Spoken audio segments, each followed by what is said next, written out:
Hi everyone, welcome back to the channel. Thank you for being here. So we're gonna do a pick a card reading. I am really excited. This is gonna be my first pick a card reading. I want you to, so I made some notes for the introduction. So there's different ways you can pick your card. This is for who's coming towards you, how and when you'll meet him, and we're gonna do like an in-depth dive. I'm gonna have timestamps below. And this is a timeless reading, so you can come back to it again and again and pick different piles at different points in time if you feel guided to do so. So it's based on what you want. So you can just go based on the still shot and based on the photos that that you saw on the thumbnail. One pile might have spoken to you, pile 1, 2, or 3. Maybe the number 2 speaks to you, the number 3, the number 1. You can just go based off of that. So use your intuition to pick your pile. So for pile 1, I'm using the Moon Dust Tarot. So maybe this is what speaks to you. And I am also using, it's partially clear quartz and partially selenite. It's really pretty. So maybe that's what speaks to you. That's for pile 1. Again, use your intuition.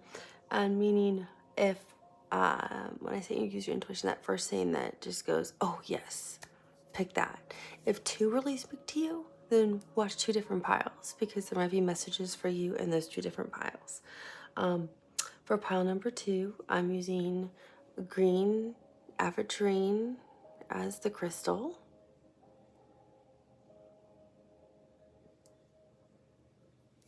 I don't know if you can see it as well that way, so I try to hold it up so you can see it.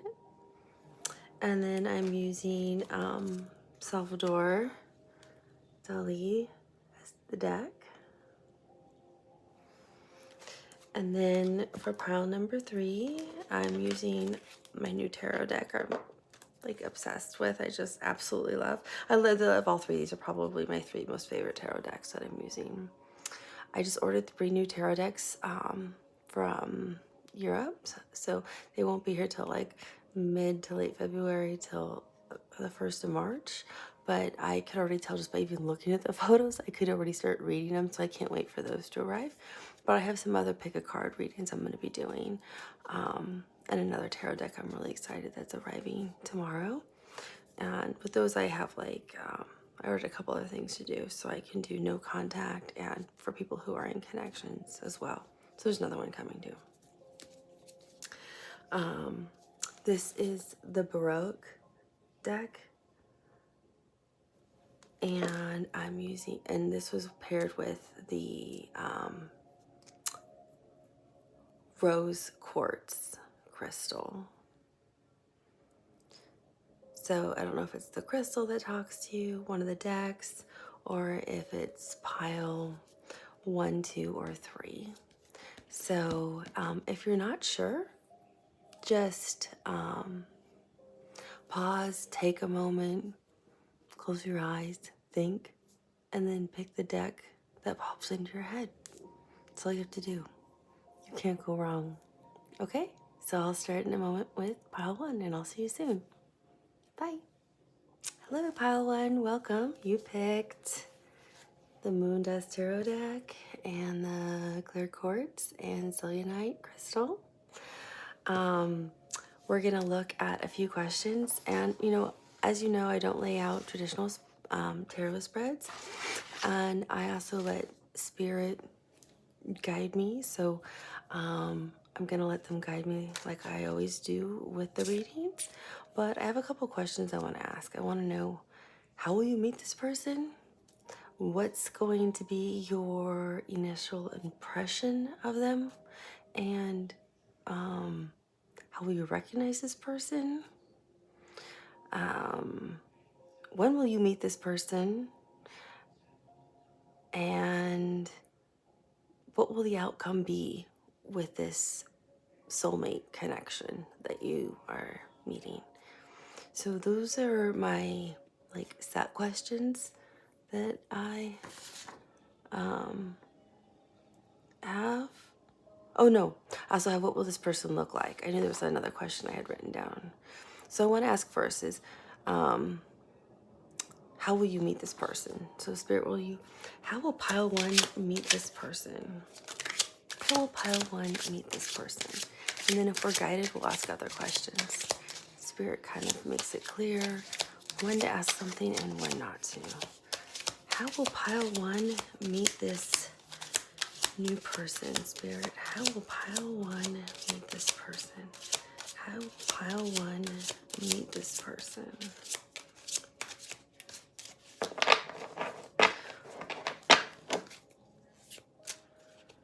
Clearly not today. Wow, with that, we got a couple of cards already that came out.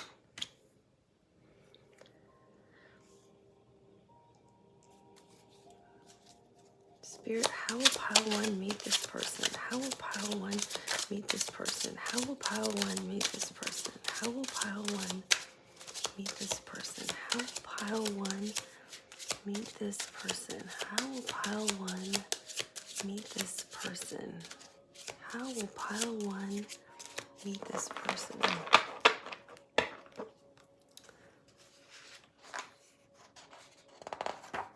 I'm just looking at something really fast. How will pile one meet this person? How will pile one meet this person, Spirit? How will pile one meet this person? How will pile one meet this person? How will pile one meet this person, Spirit? Just want a few more cards. Spirit, how will pile one? Okay.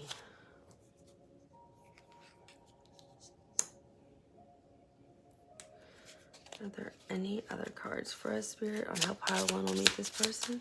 Are there any other cards on how pile one will meet this person? Any other cards on how pile one will meet this person? Any other cards on how pile one will meet this person? Any other cards on how pile one will meet this person? No. Okay. So, 10 of Swords. But I see like the cauldron and it's like boiling. So I feel like,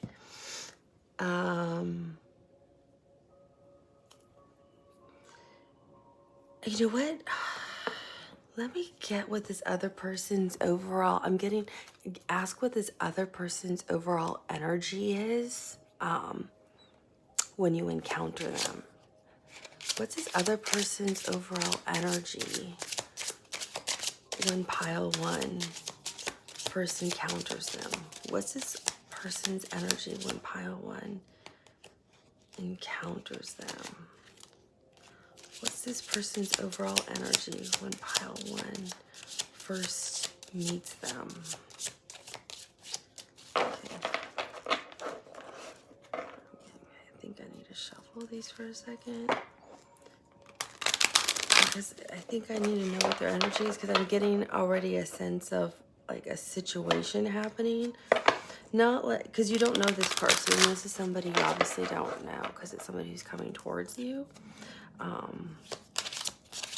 What is this person's overall energy when pile one meets them? Just their overall energy, not towards pile one. Just what's their overall energy that they're in at the moment? What's their overall energy that they're in at the moment, Spirit? What's their overall energy that they're in at the moment? What's their overall energy that they're in at the moment, Spirit? What's their overall energy that they're in at the moment? Whoa.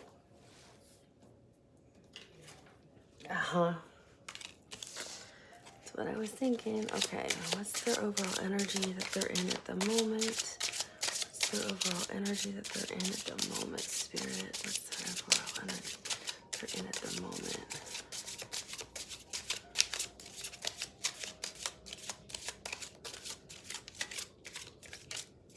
Okay. So, yeah. Just put the cards there for a second. Let me pull this a little bit closer. That's going to be easier. Okay, so when they first encounter you, because I feel like you're out somewhere. You're out. Something's going on when you encounter this person. So,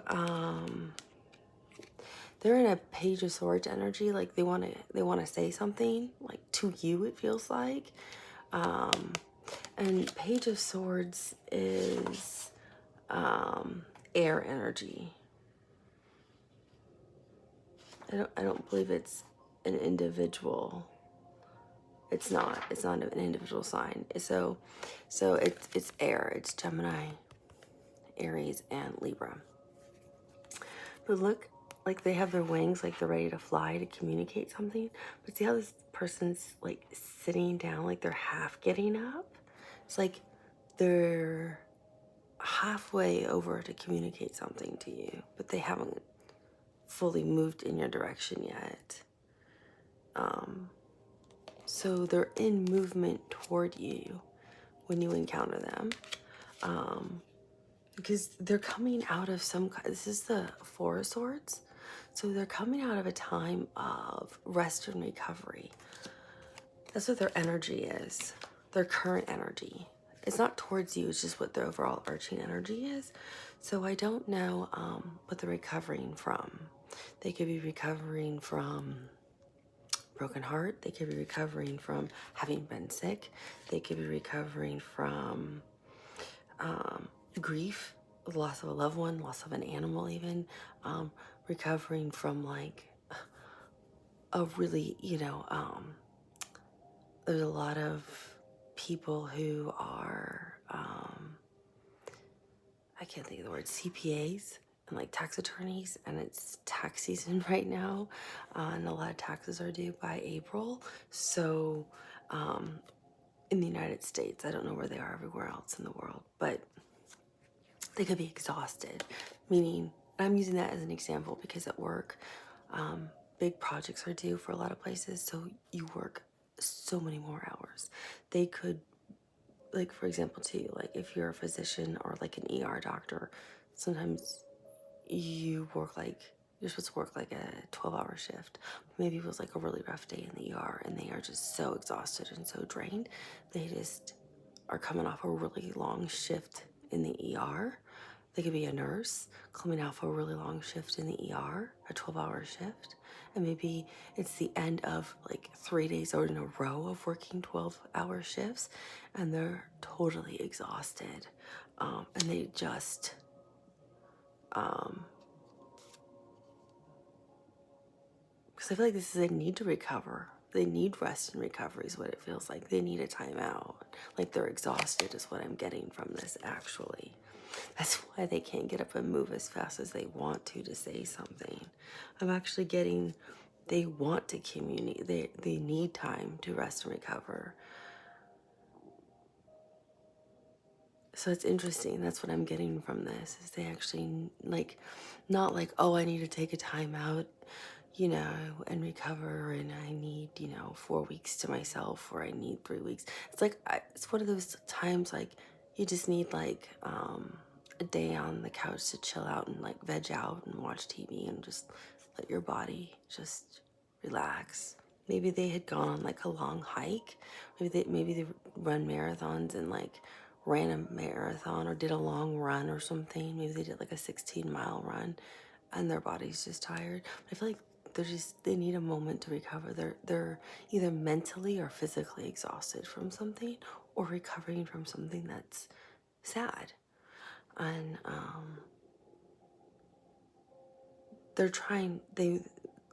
you catch their eye, it feels like. You catch their eye. Here with the Nine of Cups. You caught their eye. So, this is to the question of how will you meet this person? So I feel like you caught their eye in this really frustrating situation. So I don't know if you work together. Some of you, I get, work together. Some of you may work like in the ER together. You may be like a rotating nurse, or you may be new to this job. Some of you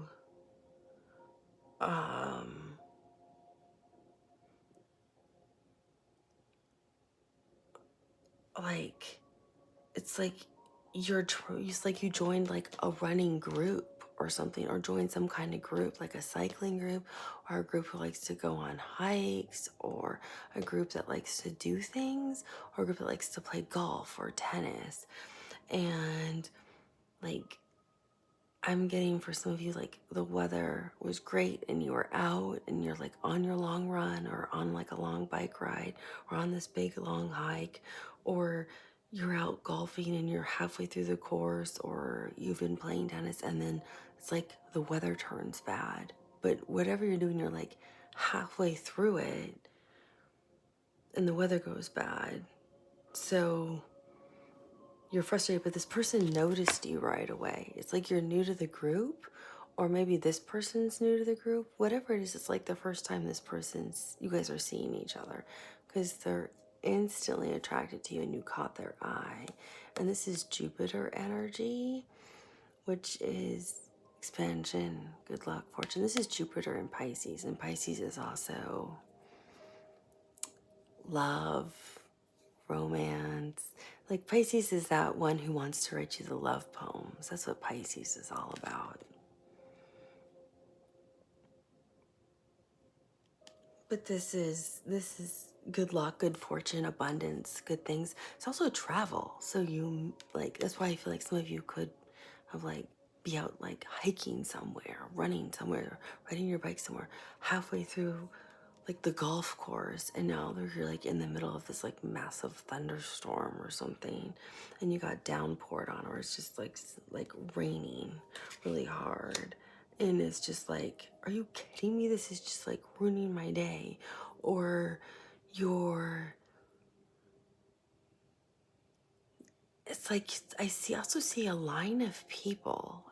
They're just showing me a line of people, but they're over exaggerating it. When I say they, I'm referring to my guides.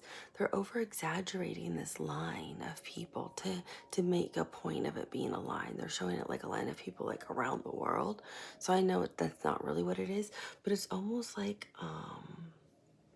you're in line at the airport to go through like TSA, through security or something. Or you could be in line at the grocery store or the post office or wherever, but you're in line and this line is just taking forever, or at the bank and it's so long. You're just, but whatever's happening, it's something that's kind of like ridiculous. It's not something that is serious. So I don't think it would be like security at the airport. Maybe you're waiting to get your bag of baggage claims or something, or someone lost a bag. But I'm just seeing a line of people waiting. Everyone's getting really annoyed. And this person spots you, and they're exhausted. So they're exhausted. They're exhausted because I don't know if they've traveled for a while, or you guys have been standing in line forever. Maybe like a new iPhone is released and everyone's waiting for the iPhone, or a new video game came out, or there's everyone's waiting forever to check out at the grocery store, but for some reason, like the self-checkout isn't working and there's only one person who's checking out people. Or at the post office, it's like, really, there's only one person here, or there's only one bank teller, and there's like, it feels like 30 people are in line is what it feels like. It just feels like you've been in line forever. So this person, because the Capricorn is here as the devil, but it's not like the devil we think of like addiction, lust. I mean, they find you attractive instantly. They've got their eye on you and they find you attractive. But it's not that negative connotation we kind of think of with the devil. It's like you both are getting like really frustrated. Like, are you kidding me? Like, how much longer is this gonna take? Or if you're on the hike in the mountains and it becomes this crazy downpour, it's like, really, did anyone even check the weather report? Like, how did we end up like on this trail run and no one checked the weather? And you're like the new person to the group, or maybe both of you were new to this running group. And I get the energy of this person being, that's when they then say something finally to you, is when you're both soaking wet in the pouring rain on this trail run of like, do they really send us out on trail runs to go run, you know, like 15 miles, but never check the weather? They just think it's a good idea to send us out into the woods to run. And then I guess they want to see what happens, who comes back and who like doesn't slide down the mountain during a tsunami kind of thing. Like, this person's funny. They have a sense of humor. They make light of the situation you guys are in because it's kind of an annoying, frustrating situation. Or they make a joke about being in this line that feels like you've been in forever. And they make like a joke about like, well, I'm trying to hear it. It's like, well, our bags are packed, so we might as well just go to the Caribbean. It's already cold as ice in here. You want to go? It's that kind of thing. It's like they make a joke like, I got my suitcase, you got yours. You want to go? I see that flight's available. They canceled all the other flights. They make a joke about something like that to you, or and you start laughing. You guys just kind of start engaging in a conversation to like while you're in line waiting to pass time.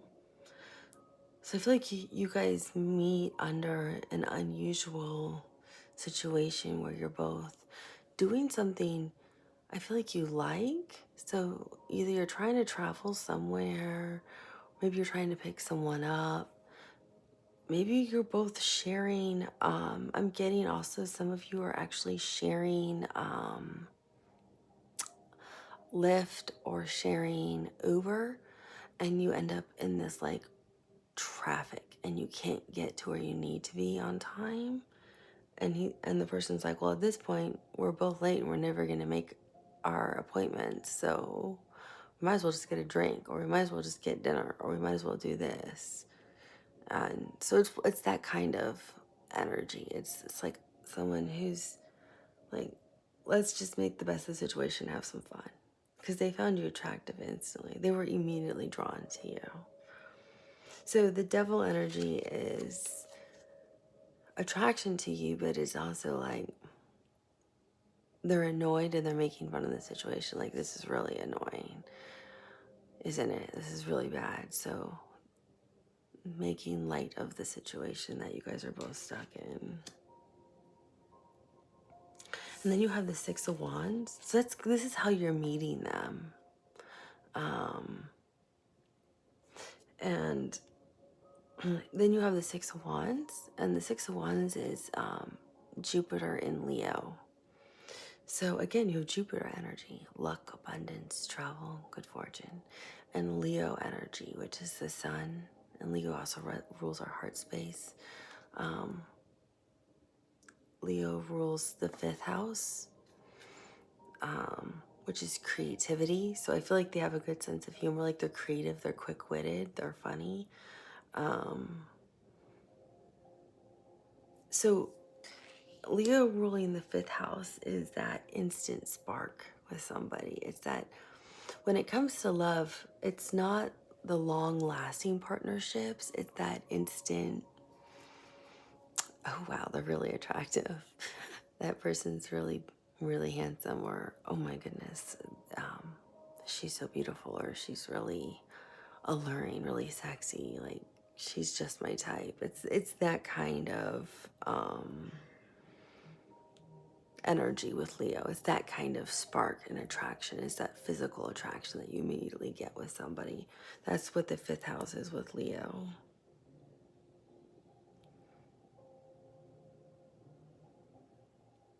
I mean, there's other things within it, but I'm getting that kind of energy, especially next to the devil, because they really are attracted to you. And the Six of Wands, with it being Jupiter and the Sun, I feel like they're just gonna be funny. They're gonna be showing you their like creative side. They're gonna be laughing with you. So you guys are gonna have this spark. Like I'm hearing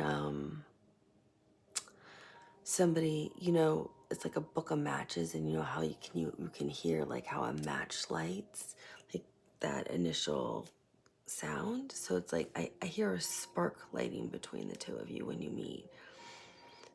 Some of you may meet by someone saying, hey, do you have a smoke, or can you light my, and or somebody lighting your cigarette even while you're waiting. I feel like you guys are waiting somewhere, or again, like things go awry, like hiking in a running group, golfing. Maybe that's why you end up sharing an Uber somewhere, because you have to get out of this like storm that hit.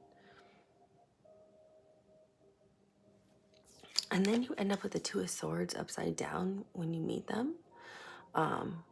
And the Two of Swords is Moon in Libra, and that's usually having to make a choice. But with it upside down, meaning there is no choice to be made. It's like you already made, it's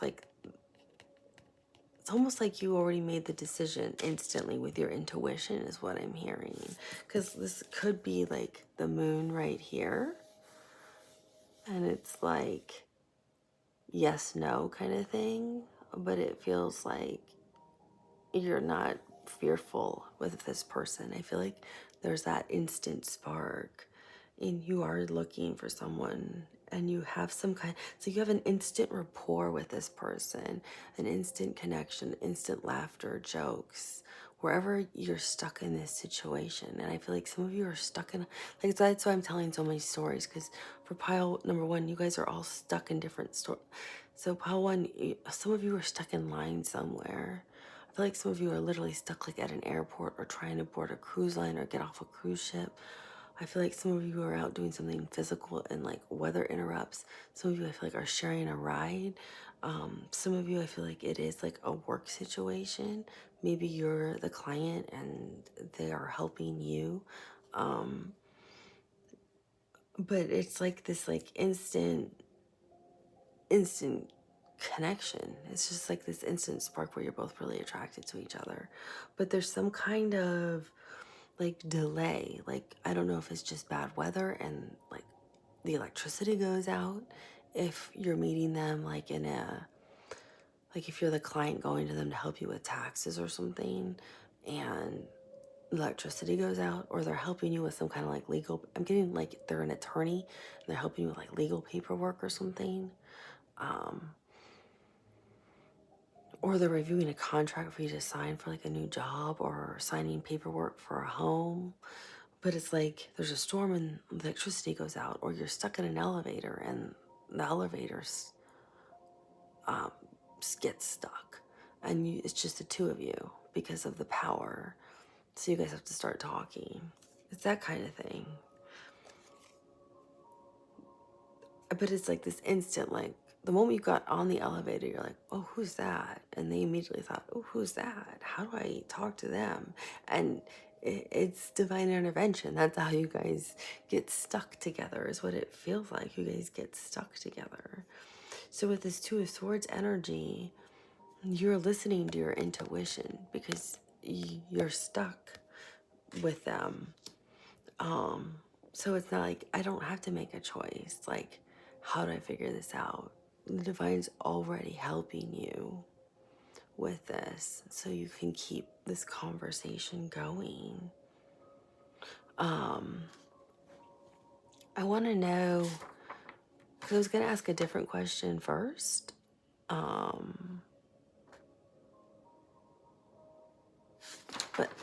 I guess let's get what will be your first impression of them when you meet them. What will pile number one's first impression be when you meet them? What will be your first impression?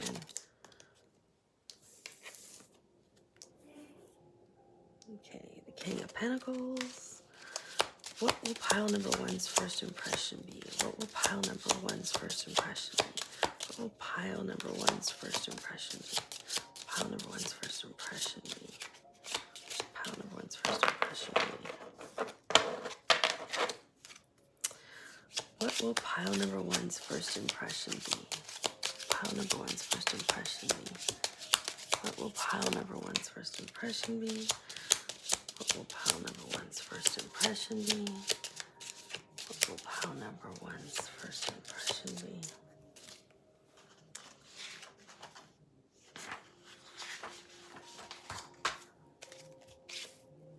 What will pile number one's first impression be? Oh, interesting.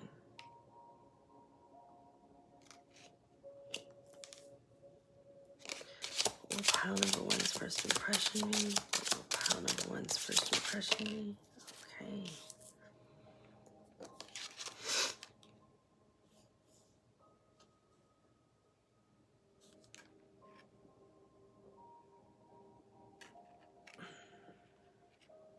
This came out sideways.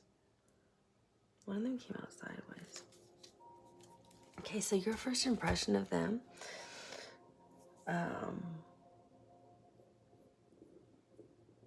is kind of interesting.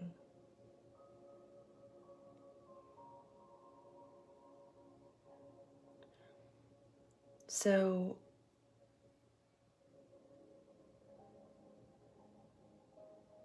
I'm being told to read it backwards.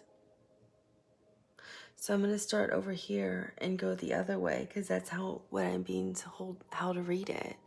So I do what I'm told. So your first impression is actually what we saw at the bottom of the deck, which was the Ten of Swords, where I felt like you were like annoyed, like you're in this really like annoying kind of situation. I'm hearing something like boiling water right now is what I'm hearing. Is literally boiling water. And it's like, you know how water can boil, but then when water's boiling really, really fast and rapidly, how that sounds? That's exactly what I'm hearing. So there's emotion also in water, right? But I'm getting that sense of like frustration with. It's almost like you're intuitively picking up that they're annoyed. Not like this person's just annoyed. Like I said, I think it's coming from whatever their exhaustion is, from where they're coming from. Like I said, for some of you, I think they're coming off of like having worked on a big project and they're exhausted already. So maybe they were excited to go on a run and burn off some energy. I think some of them have lost somebody recently and are in mourning and we're happy to. I'm just using the running analogy right now, but you can apply it to all other situations I just talked about. I think some of them could have recently lost somebody and they're in mourning, and going on this run with this running group was going to help them to just kind of escape from that grief for a minute. I think some of them have been through a breakup recently, honestly, and they just don't want to deal with it. They don't want to think about it. Because you've broken up with someone, it also doesn't mean you're not open to a new connection. So don't be afraid just because that one relationship ended. It doesn't mean you're not ready for another. It just means sometimes you go a little bit slower with the next connection. Because sometimes one can end and another one can just show up. And sometimes it's because the right one now is shown up.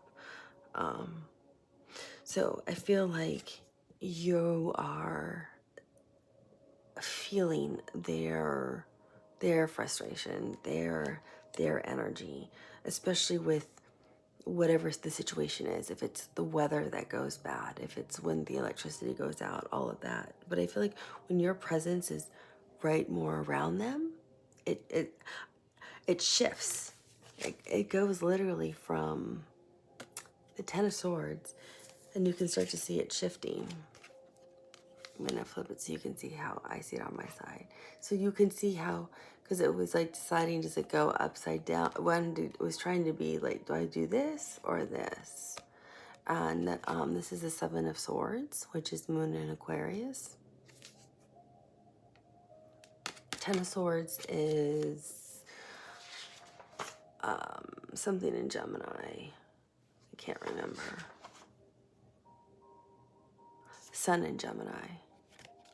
So even though you sense like that boiling water, that like frustration from them, maybe that, because I don't get like the true Ten of Swords where we usually see somebody laid out flat with 10 swords literally in their back. That's not the Ten of Swords energy I'm getting. I'm getting the sense of like that boiling water, that like steam, like they have steam to burn off, or they're just like frustrated, or they're coming, that energy we're seeing where they're just like coming already with that kind of energy of, I just wanted to have some fun, or I needed to let some steam off, or I'm just trying to get this one errand done so I can go home and chill out kind of thing. But with it being the sun in Gemini, you already see like something attractive about them, or you see the spark in them, because again, Leo runs the fifth house, which is that initial spark between people, or you see like that there's light in them, there's happiness there, there's joy there. You might see them laughing with somebody that they know. You see something there with that sun ruling this card. Also you see, because this also means the ending of a cycle, so you see, it's like you have intuition. You have intuition. You picked a card, right? So you see something in them. So with it being Moon in Aquarius, and for me, it's laid out differently, but it looks like this. So it didn't want to be the full Seven of Swords, which can be being deceitful, being trickery, theft, wearing a false mask, not being who they really are. So it was interesting. It came out sideways. Oops. I knew that was going to happen. I was trying not to. Hold on one second. I just dropped my. Okay. Sorry about that. Bad one. So with the Seven of Swords being sideways, it means this person energy is already shifting. It's like they've seen you. Maybe you saw them first. Now they've laid eyes on you, or they bumped into you, or however you two encounter each other. Your impression's changing them, and your impression of them is now changing. You don't see them as this negative Ten of Swords energy. You see them as, oh, well then who is this person? Because maybe you thought, I think you could see like potential in them with that Leo energy, that sun energy. But I think you just saw them maybe as hot-headed or angry, or like, what's up with that person? Why are they like that? But once you kind of got closer around them, or maybe you had spoke to them, or you were standing next to them, or look a little closer, you realized, oh, I don't think that's who this person really is. Because I think that's closer to when they made a joke about the situation, and you're like, oh, this person might be a little bit more different than I realized. They're starting to show maybe more who they really are. Maybe I was a little wrong about how I perceive them. Maybe they're having a bad day. I don't think they're dishonest.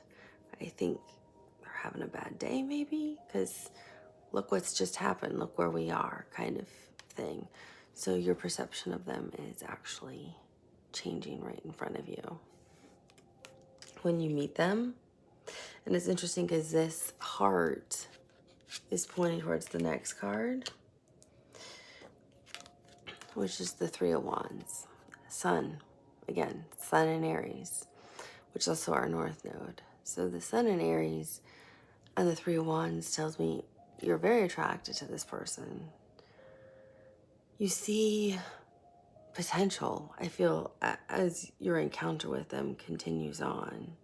So the more you're around them, your first impression is like, oh, there's a lot of opportunities here. They're really interesting. I'm enjoying talking to them. There's lots of opportunities with this person. They're really interesting. They'd be interesting to continue talking to. They are a really confident person. They're really funny. They're really attractive. Again, that Sun card. That Leo energy. They're confident in who they are. Their heart seems open. They seem like they're in like a happy place right now, just talking to me. You start to have, I feel like, that spark with them. And then you end up with the King of Pentacles. So I feel like you start to see them as really grounded because this is earth energy. And the King of Pentacles, that's who I really wanted to see, is what, there's a specific sign that the King of Pentacles is kind of connected to. Well, some people will say there is, but I kind of liked that idea, actually. It's the heir of Virgo. So you start to see them kind of as reliable, having a leadership role. So for some of you, if you were out running and the storm got really bad, you see them taking charge and helping everyone get out of like running in the trails so no one gets hurt. If you're stuck in the elevator, they take charge of the situation for you. If you're trying to deal with like legal papers for yourself, they are smart with business and can see how to solve the problem for you. So they already see how to solve everything, and you like that. You like that they're business savvy, they're smart, they're grounded. It's like they're rooted to the earth and there's no rush for anything. And you like how they're solving their problems. They're using their intellect for you. And you're like, well, I was really wrong. I think they're having a bad day too, like I am now.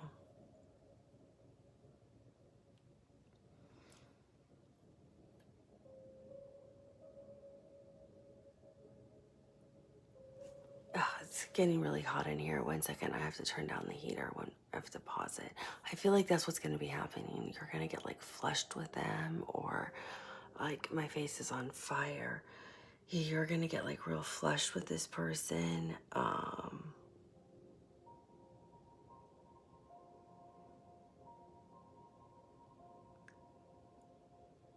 You are gonna go through a whole, the way I was just even reading their energy about how your impression is of them, you're gonna go through a whole, like, your body's gonna change. If you listen to your body, it's gonna change while you're around them, and you're gonna feel differently, because I'm feeling differently. You're gonna feel very calm and excited and happy, but they're gonna have a very calming presence for you. But 1 second, because it's very cold here and the heater's been going and it's getting really hot. So let me pause for 1 minute. Sorry, pile number one. Okay, sorry about that, pile number one. I also had to turn the fan on. So what we're gonna look at now is how will you recognize, how will you recognize this person? So I'm shuffling the cards again. So how will you recognize this person is what we're gonna look at and see what we get. And then I'm also gonna look we'll see if we should look at what will this person look like. I don't know if we should ask that question or not. And then What will your outcome be with this connection? But how will you recognize this person? And then, of course, we'll look for timing, too. I always do that at the end. So how will you recognize this person when they show up? This is going to be different for all of you. I'm trying not to make these readings as long as I have, like, for my personal readings. I did one last night, and it was 3 hours long. So I'm trying to give you enough information on these, but it takes a lot of energy to do these readings, and I'm trying, and I can hear a lot of information, but I'm trying to give like the main storyline I can for the collective, or the information, like the 2 or 3 key pieces of information, but I can't give it all. I'm really sorry. Or these readings would be, especially if I'm doing pick a card readings, these readings would be like 5 and 6 hours long. I mean, some of these readings, when I was doing them before, I had made the choice, and even my guides were like, you need to stop back energetically. It's making me sick and wearing me down. Was just, they were getting too long, so I'm trying to make all the readings now just more like 15 to like 35 minutes if I can. The pick of cards I know are just going to be longer. That's just the way they are. But I'm trying not to tell you every single thing I see and hear and feel, because it's just too much. Otherwise, I can tell everybody's storylines, and it's just too hard for me. So I do apologize for that. If you want a really detailed reading, please feel free just to email me, and I'm happy to do that for you. And, you know, you pay what you can afford. That's all that matters. Just pay what you can afford. Because I want people to be able to have the readings that they want and need. It's always what I've wanted. That's what matters the most. Okay, so what I want to be able to ask is,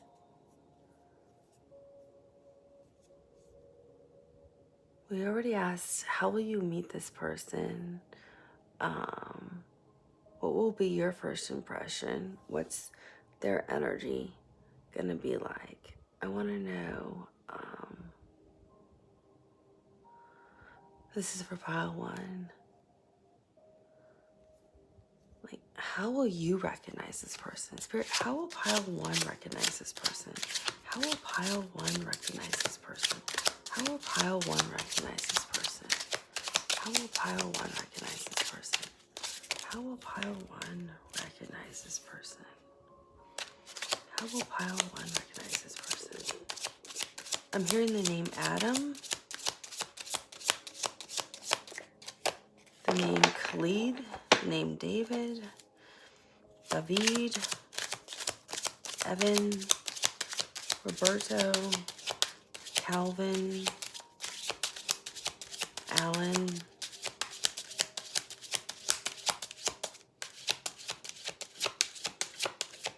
Brian,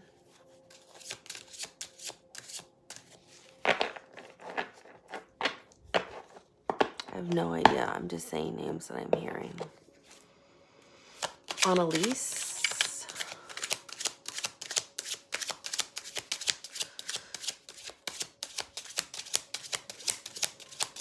Dana, Tatiana,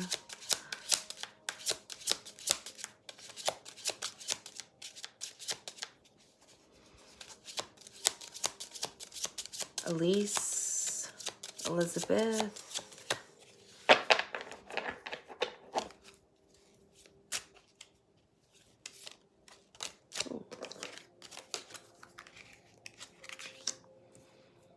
it's strange how cards will do this.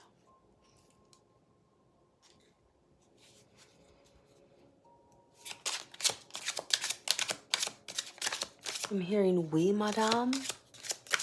Someone might be French. Or do they like to speak French?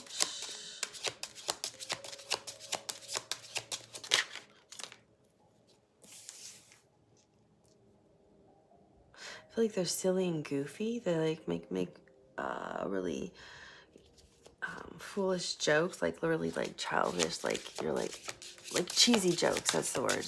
That's the word. Thank you, Spirit. Yeah, they make really cheesy jokes. Is what I'm getting. Really cheesy jokes. Okay, so you're gonna recognize this person because we have the moon card here. So I'm immediately being shown people being out at night, a group of people, and somebody's completely lit up underneath the moonlight. So I don't know if you're going somewhere at night, and that's how you meet them, is underneath the moon. Like it looks like a group event, like a group function, like something fun and social. That's where I was getting names off of, was this moon card. Take it as it resonates too, right? You know, there's a lot of people in the world. Those were just some of the things I was hearing. I'm also hearing Ariana. I'm also getting to that you are living, your intuition is like, what is it? It's how do I phrase it? It's attuned well. It's like you're tuned in well. Like your intuition is working really well right now with you when you meet this person. So you're going to be really tuned into your intuition. So that's how you also will help recognize this person. And like one of their initials could be C, D, F, E, A, or B. Fernando, Frederic,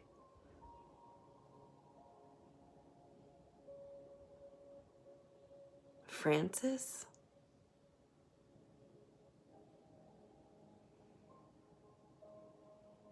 I'm hearing finally at last. They have arrived.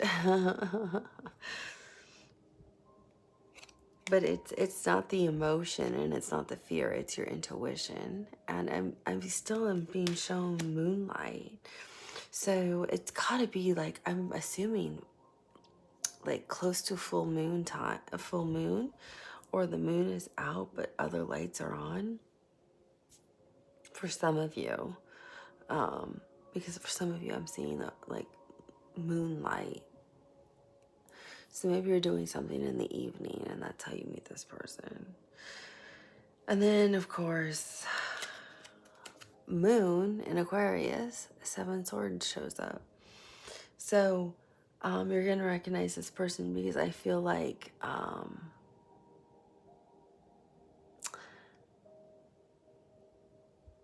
it's almost like this is like the second time you're with them, it feels like.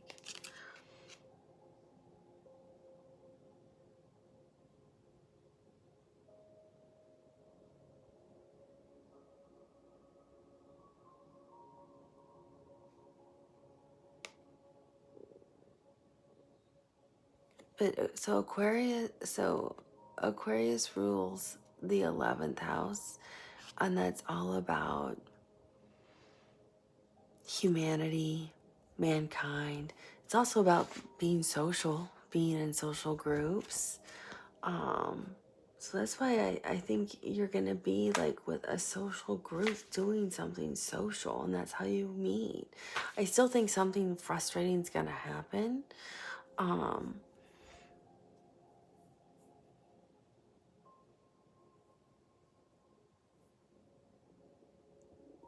But I feel like, because I was asking how you'll recognize this person, right?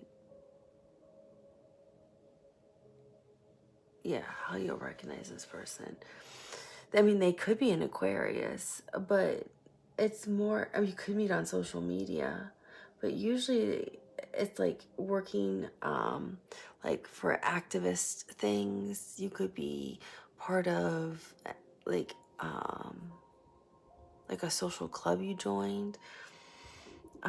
Like, and that's what I was getting. Like, that's how you met, was like some kind of like running group. I was getting like athletic groups, but you could be, this could be like a dancing group. This could be like a wine tasting group. This could be a protest group for animal rights.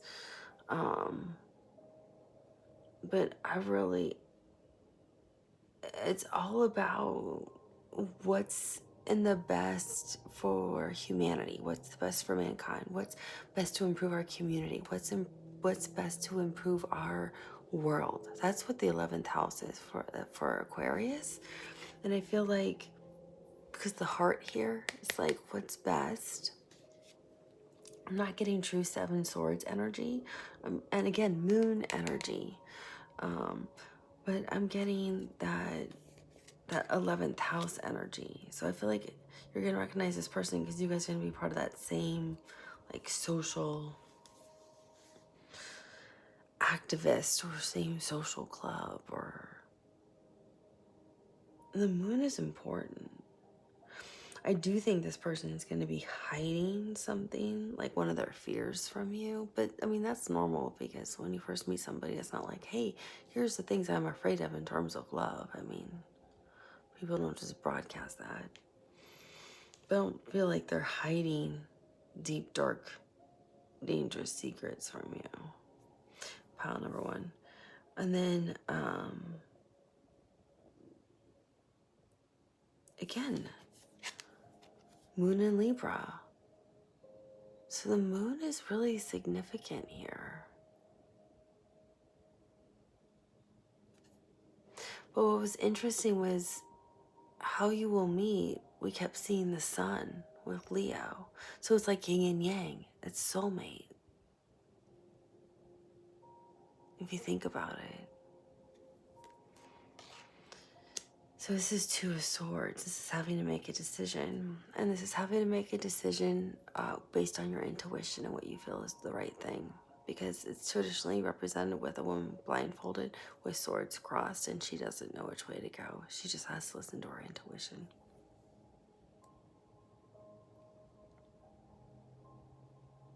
And this showed up in how you meet them. It was Two of Swords, and it was reversed. It was like this person knew to move right towards you. But you have moon, moon, moon. You have 3 moons.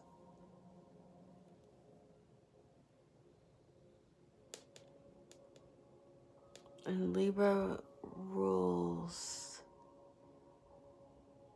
the 7th house, and that's the house of partnerships, marriage.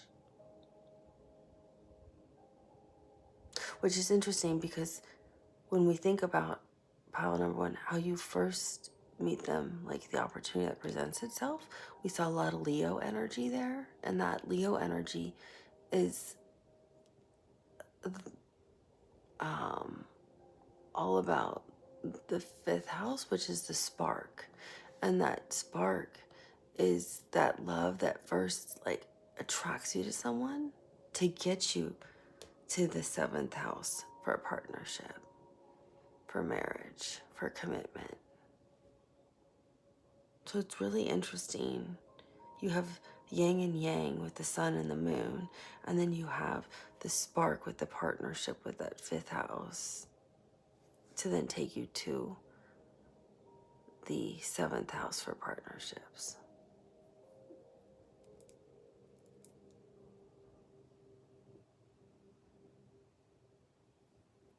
I find it interesting. And then you have the Fool with how you'll recognize them. That's why I said they're kind of cheesy. Like, I feel like they make like really funny, silly little jokes. The Fool's always off on an adventure somewhere. So this person is not going to fit in your typical mold. I feel like they're not going to be somebody you could fit in a typical box. This is going to be, you're going to recognize this person because this person is going to be like nobody you've ever met before in your life. This would be somebody that would say like, oh yeah, I've climbed Mount Fiji, and they really have. And they've really ran a marathon. And maybe they've really published a book. Maybe they really have a PhD and they speak 5 languages fluently. And now they've decided that they want to be a chef and they're learning how to cook Italian food because they want to open a restaurant. They're literally that. It's like that kind of person. Like the, who are you and where did you come from? People don't do all those things and then decide to do this other really cool random thing. Like it's that kind of energy. It's not they closed that cycle because we saw that 10 of Swords kind of energy you were from them and that you were picking up on. Because I feel like they were like carrying this like negative either energy from like being overworked and exhausted, or some kind of ending of a relationship or some kind of grief of a loss of a loved one. But they're in this full energy, not just because, oh, I'm in a new beginning and a cycle ended. It's like they're always off on an adventure. They're always off doing something new. They're always off enjoying creating life. But they're looking for their other half. See how they're not looking at each other? One's looking this way, one's looking that way. It's like it's them. It's like the same person trying to look in 2 different directions, going, where is my soulmate? Where is my other half? And the Fool is ruled by Uranus, and Uranus is a planet that rules Aquarius. So if you know anything about Aquarius, you know no 2 Aquarians are the same. It's actually the rarest of all zodiac signs, because I think Aquarius is only 3 weeks long to be born within Aquarius season.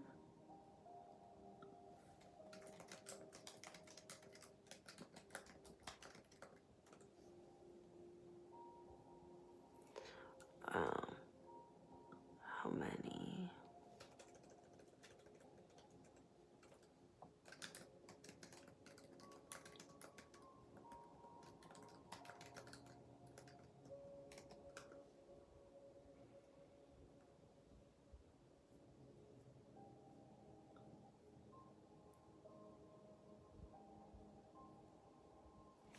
It's the 20th through the 18th.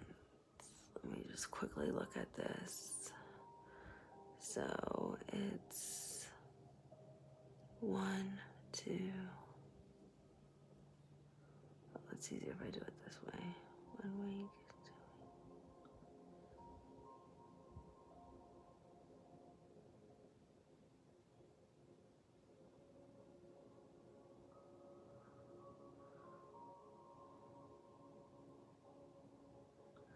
Yeah, it's 4 weeks long, and then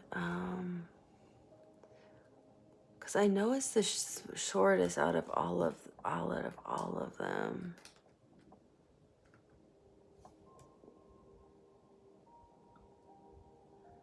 So let's look at this next one to see.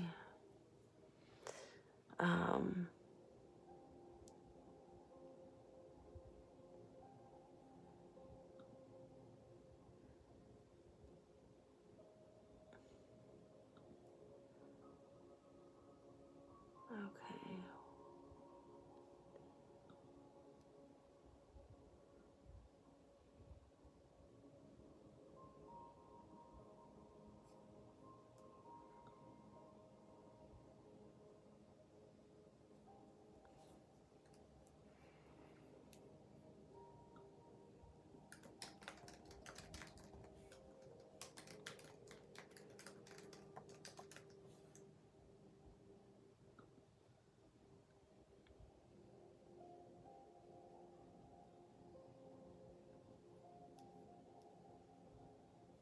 Yeah, the rarest Aquarius is the rarest zodiac sign.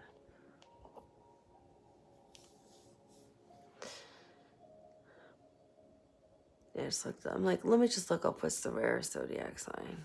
Okay, Aquarius is, because it has the least amount of days that somebody could be born within that zodiac sign. So I feel like they could be an Aquarius being ruled by Uranus. But listen to this. The second most rare zodiac sign is Aries. And the Fool, some people also say, is Aries. So people say it's Aries or Aquarius, because the Fool is a 0. And when you lay out like a natal chart or a birth chart and horoscope, the first house is ruled by Aries. So this person could be an Aries or an Aquarius. Excuse me, or you could be an Aries or an Aquarius.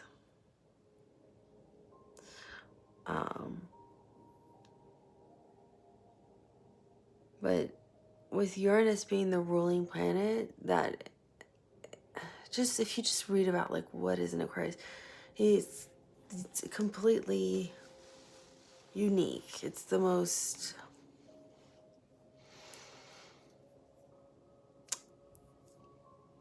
unexpected, untraditional, unconventional type of energy that you can ever get. So that's exactly what this person is and how you'll recognize them.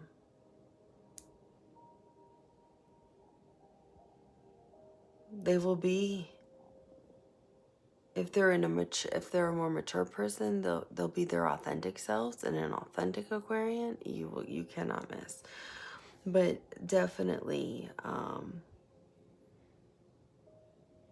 they listen to their intuition. They do not live in fear. They are fearless. They are truly fearless. And I feel like this person's definitely just going to be who they are. And you'll see that they're very,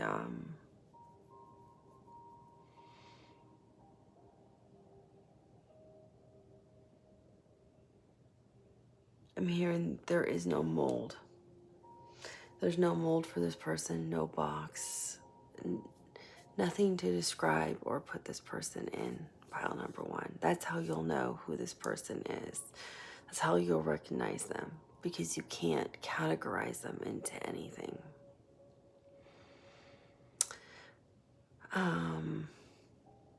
So I'm going to pause it and shuffle these because I want to incorporate these cards into it. And I don't want you to have to listen to me shuffling. And then we'll look at what your potential outcome can be with this person. Okay, pile number 1. Let's see what your potential outcome is going to be with this new energy that is coming towards you. What is your potential outcome going to be with this new energy coming towards you? Remember, I do not hold anything back. And after this, we will look at, well, first, I guess we should look at, I'll pull these and then we'll pull some timing cards because I should look at timing first. What is your potential outcome going to be?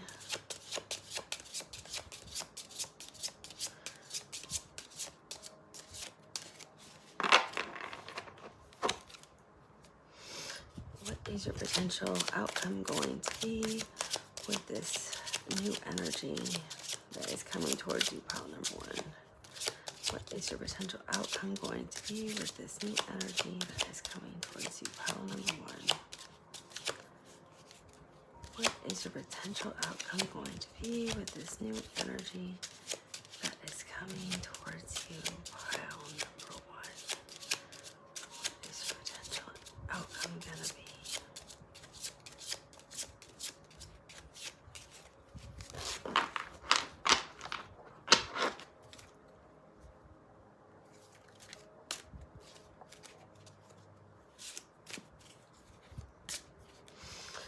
What is your potential outcome going to be with this new energy that is coming towards you? Pile number one.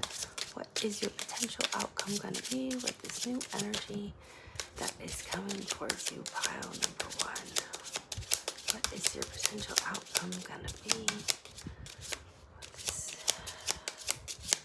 new energy coming towards you? Wow. It's like everybody's asleep tonight or something. What is your potential outcome going to be with this new energy that is coming towards you? Pile number one. What is your potential outcome going to be with this new energy that is coming towards you? Pile number one. I have noticed that when I try to do readings or I'm picking up on other people's energies and they're in other parts of the world, or they're in places where they're asleep and I'm awake, if they're so druggy, it's really hard to read. King of Swords came out reversed.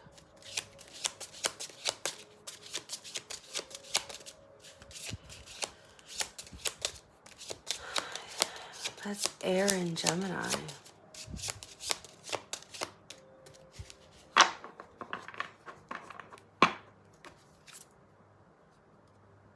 Okay, Spirit, can we have a couple cards on timing of when pile number one will meet this new energy, please? Some timing cards. So please have a card for timing of when pile number one will meet this new energy. Timing on when they will meet this new energy.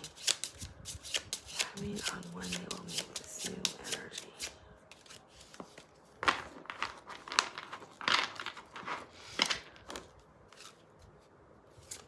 Timing on when they will meet this new energy. Is there any other cards for timing, or is that the only one?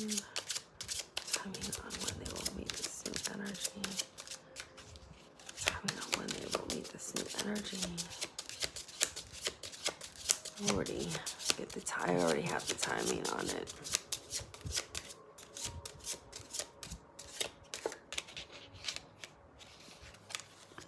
Okay.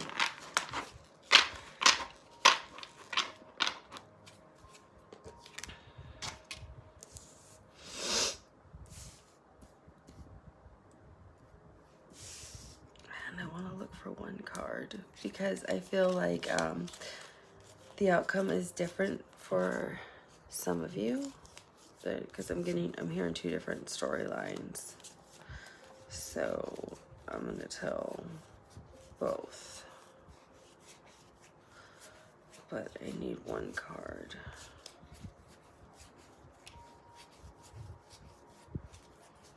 Spirit, will you please confirm that what I'm hearing is correct about timing, or is there something different for timing?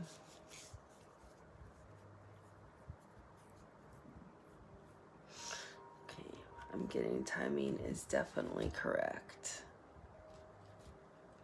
Because I heard bullseye, which to me means like I threw a dart and hit it right. So it's Aries season is when you'll meet this person. Because 3 of Wands, Sun and Aries, and they were showing me this is a dart, like bullseye. So I think you'll meet them in Aries season of this year. For the majority of you, I feel like maybe 5% of you, could be 20, 25, but I feel like the majority of you is this season. It's this year. So there's actually 2 different messages I got as the outcome. So I'll tell, I guess, so we have lots of soulmates in our lives. We have, sorry, I haven't been feeling well, so I'm drinking some Sprite to help settle my stomach. I apologize. I really just don't feel good. It doesn't impact me being able to feel, read, or hear things. It's just hard because I've been really sick, so I am so really sorry. I apologize, pal number one. So we have lots of soulmates in our lives, and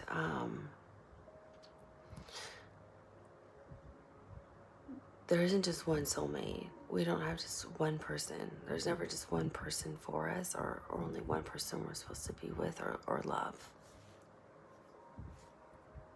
And we sign up for different soulmates for different reasons. And soulmates can also be friends, family, and things like that. But since we're talking about love, we can have lots of soulmates in love. So if this connection doesn't work out, then there's another love around the corner and another soulmate opportunity for you if you want that in love. So don't ever feel like this is always it. This is the only one for you in love. This is your last chance at love, your last chance for love, or your last soulmate, or this is my only shot in love, my only shot to be married, or something like that, because it never is. There's always many, many more. So, for some of you, I feel like you will be involved with this person. It will end up being like a very important relationship for you, a very significant relationship in your life. Very, very, very important. Like one of those life-altering relationships. You have the Three of Swords. And this is, I believe this is Saturn. Yep, Saturn in Libra. And Saturn is the planet of lessons, so it teaches us things. The Three of Swords is traditionally represented with a heart with three swords through it. And right next to it, you have the Hierophant, which is Taurus Major Arcana, Earth energy. And then you have the King of Swords, which is Air and Gemini, which is speaking truthfully, honestly. I really like what I read about how somebody described him. Very charming, very humble, very polite, responsible, ready for anything. But is this somebody who speaks without emotion? But they know, because they're very charming, but they don't use emotion. And they know how to use their words to hurt or to fight. They know when to wield that sword. And with it being reversed, it's saying this person is not using that discernment. This person is using their words to hurt you. They're not being emotionally respectful or kind towards you when they speak. Because air energy, Aquarius, Libra, Gemini, can cut through people with their words. When they know your weakness, they know how to use their words as weapons. I'm hearing the word nuclear weapons to harm people. And so the King of Swords will wield his sword to his enemy because he's very charismatic, but he'll use that to protect his people, protect his country, protect his family, protect his business, but not to harm somebody he loves. So it feels like the outcome For some of you, not all of you. That's why I have two different outcomes here. For some of you, I feel like, let's say you meet in Aries season, you end up in like a serious committed relationship, but it ends up not going in the direction you want. Maybe you thought it was going to lead towards marriage. Maybe you thought this was the person for you. But I feel like this is not the person for some of you. And you had to learn this lesson in love. Because I feel like this is the same type of energy you keep dating again and again. And the universe is testing you. Like, are you going to be willing to stand up for yourself and protect yourself and say no to this in love? Or are you going to continue to say, this is all I'm worth in love, and allow this and accept this? Because see how this is a circle? You're living in this cyclical loop. They're just different people, but they're the same types of relationships. They're unhealthy. So this one is unhealthy because this one uses words against you to hurt you, to make you feel bad about yourself when they're not happy. That's what the King of Swords upside down means. They use words to make you feel bad. They say mean things to you to make you feel bad. They hurt you. They use things that they know are what you feel are your weakest points. The things that you don't like about yourself is what they use against you to hurt you. Pile number one. That's not a good person. That's a very mean person. That's not a loving person. That's an enemy. And with the Hierophant here tells me, this is somebody you think you want to marry? This is somebody you need to reevaluate. Because you keep entering into relationships like this. So the universe is saying, with Saturn being here, and again, this is air energy too. The sun's not happy. Look how sad the sun is. Are you finally going to say, I don't want this? Or are you going to continue to ignore it, push forward, and continue to get more serious with this connection that just hurts you and destroys you and pulls you further and further away from your self-esteem, your self-worth, your self-confidence, and who you are as a person, pile number one? Or did you learn the lesson that you've already learned, I'm hearing, with at least maybe 4 or 5 other people? You said you were done. They're testing you on this one, and it doesn't look like you're passing the test. So that's for some of you.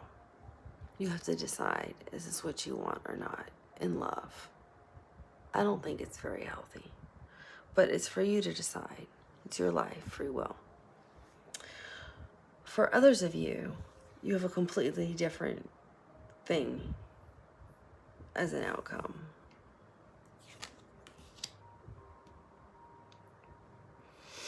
So you'll have this person over here with this Knight of Wands energy, which some people will say is like kind of like flighty, but I liked how I read it recently in this. I read this really neat book on how to look at some of these things to try to understand them a little better. So it's fire and Leo. Again, we've got that Leo energy, that sun energy, right? It means determination, going after what you want. We see the circle, and the circle has no ending and no beginning. But what the snake is doing is the snake's eating his dead skin. So what I see here as the outcome is like you both have shedded your older versions of who you are. You shedded the previous versions of what you both were, pile number one, before you met each other.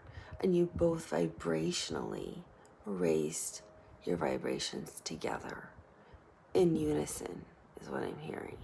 Because you both want to prepare for union. So snakes also represent union, and a circle means union. A ring. Forever, no beginning, no ending. A ring. Marriage. The Hierophant means marriage. Because both of you, not just marriage, but both of you also, or life partnership, whichever you prefer. I'm just trying to say serious, committed relationship. But what you both do too with each other is you both learn from each other. You both enjoy these really interesting conversations where you teach each other things. So you both continue to grow. That's why we're seeing you shed these old energies, because you grow together. Because the Hierophant's also about being a teacher. And both of you have really interesting knowledge to give and share with each other.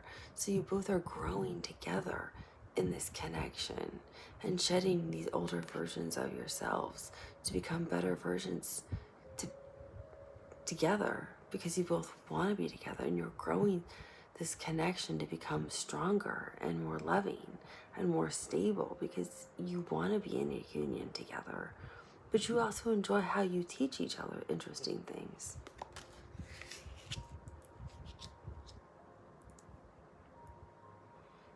And you have the sun. The sun is your theme with this person. You have the sun in Scorpio, which also means soulmate energy. It means that instant recognition, that instant spark. And that can be because this could be somebody you knew in this lifetime, but maybe you haven't seen them in 10 years, and it's like, oh my gosh, I haven't seen you. I can't believe I just ran into you. But this is your heart and soul. Both of you just glowing. Both of you are just glowing. And people go, what have you done? You look so great. And it's the love that both of you have for each other. That's what looks so great on you. It also can mean renewal of a relationship. So some of you, I feel like a very small group of you, are reconciling with somebody from your past. It also means past life energy. And I think that's why you have that instant spark and that instant connection and that instant chemistry and that instant knowing and that instant conversation that flows and that instant love. Because you can be with someone for 5 years and have no connection at all. You can be with somebody for 5 months and have such a deep understanding of each other and have such a deep connection where you have such unique conversations that you know them better than you've known people your whole life. So timing isn't that relevant. It's how deeply do you really know people is what matters. And for some of you, it's because you've had past lives with them that you just instantly know them. And of course, you over time keep getting to know them, but yeah, they're just light you up inside and you light them up, and people can see it when you are around each other. With the Six of Cups, and some of you both have talked about wanting to have children together. Some of you were friends in childhood. Also, with the Six of Cups, I'm getting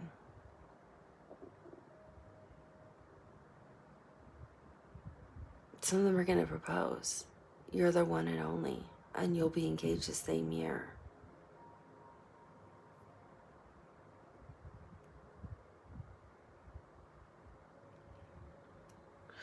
Because you also have the Sun card. Ruled by the Sun. Total happiness, total joy, total fulfillment. Your hearts are both just wide open to each other, and both of you just beam love to each other's heart chakras. Some of you lived many past lives together, and you both come back each time because you want to relive your lives together, because all you do is enjoy the happiness together. And both of you enjoy learning, and you like these lessons together in life here on earth. So that's also why you come back together. Besides loving one another, you want to experience life each time together. You can't get happier than the Sun card, but they're showing me like a triangle starts to open up, and as you open it up, it's just this bright ray of light that overwhelms you with love. And that's what both of you have coming from your hearts, pointing at each other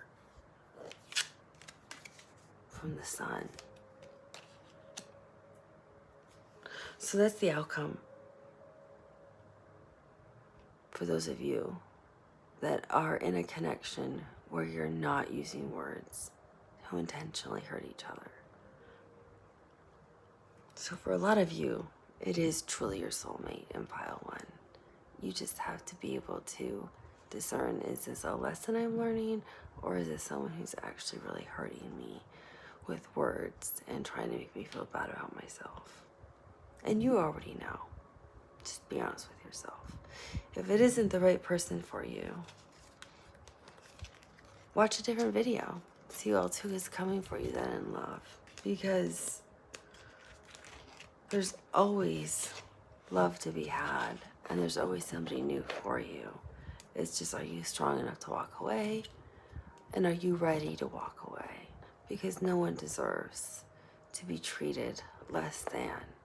Everybody deserves love. And Source, God, universe, your guides, they all love you, and they want you to have the love that you want and deserve. They don't want to see anybody be hurt by anybody. And you don't deserve that. So don't think that's what you deserve or you should have to settle for. No matter what your past mistakes have been, it doesn't matter. If you're genuinely sorry, it's always forgiven. Understand that. So it's not like you deserve that, and so you should settle for that, no matter what's happened in the past. If you're truly sorry, it's okay. Understand everyone deserves true love, and it's okay to be happy in life and love. For the rest of you, your soulmate, I think pile number 1, it's kind of showed up. They've shown a lot of happiness and a lot of love. A lot of sun, a lot of Leo. Could be a Leo. A lot of Leo energy here. A lot of sparks are flying, that's for sure. But you definitely meet in a very unique, interesting way. So please come back, leave a comment, let me know how y'all meet, because I'm intrigued. So if you're drawn to any of the other piles, feel free to watch those too, because they could be relevant to this. And if this is not the person for you, come back anytime you want and watch a reading and see what's going on. Thank you for watching and participating, and I'm gonna go on to pile number 2. I'll talk to you soon. Bye. Hello, pile number 2. How are you? Hope you're doing well. I'm sorry for the pause. I ended up getting really sick last night, so I had to stop filming so I could only film for pile number 1. So as you can see, I'm wearing something different from the introduction. but you selected the Salvador Dali tarot cards, and you also selected maybe the green Aventurine as your crystal. So that's what I'm using. And I have a set of questions, and of course I always let spirit kind of drive the message depending on what we're seeing with what we're seeing that comes out. But I have some main questions that we're going to ask about this future soulmate. So I have my questions here with me right here. I'm trying to get everything set up so I can see it all at once. So the first thing I'm going to be asking is, how will you meet this person? So let's first ask Spirit,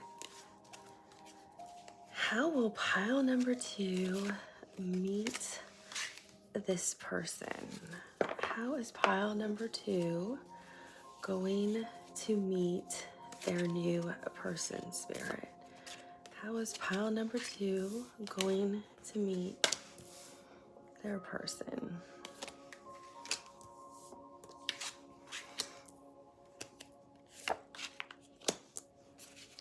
How is pile number 2 going to meet their person? So I just need 2 more cards.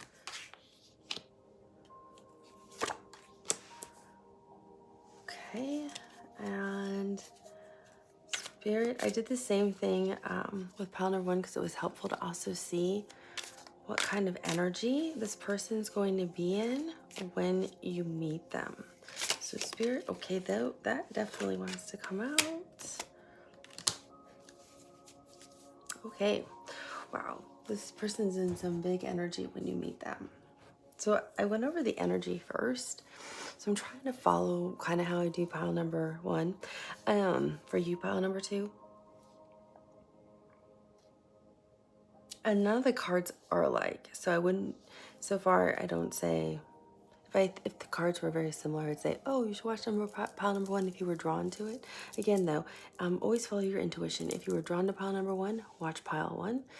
If you weren't, you don't need to watch it. So if you're drawn to more than one pile, always feel free to watch more than one pile. The messages could be for you in more than one pile.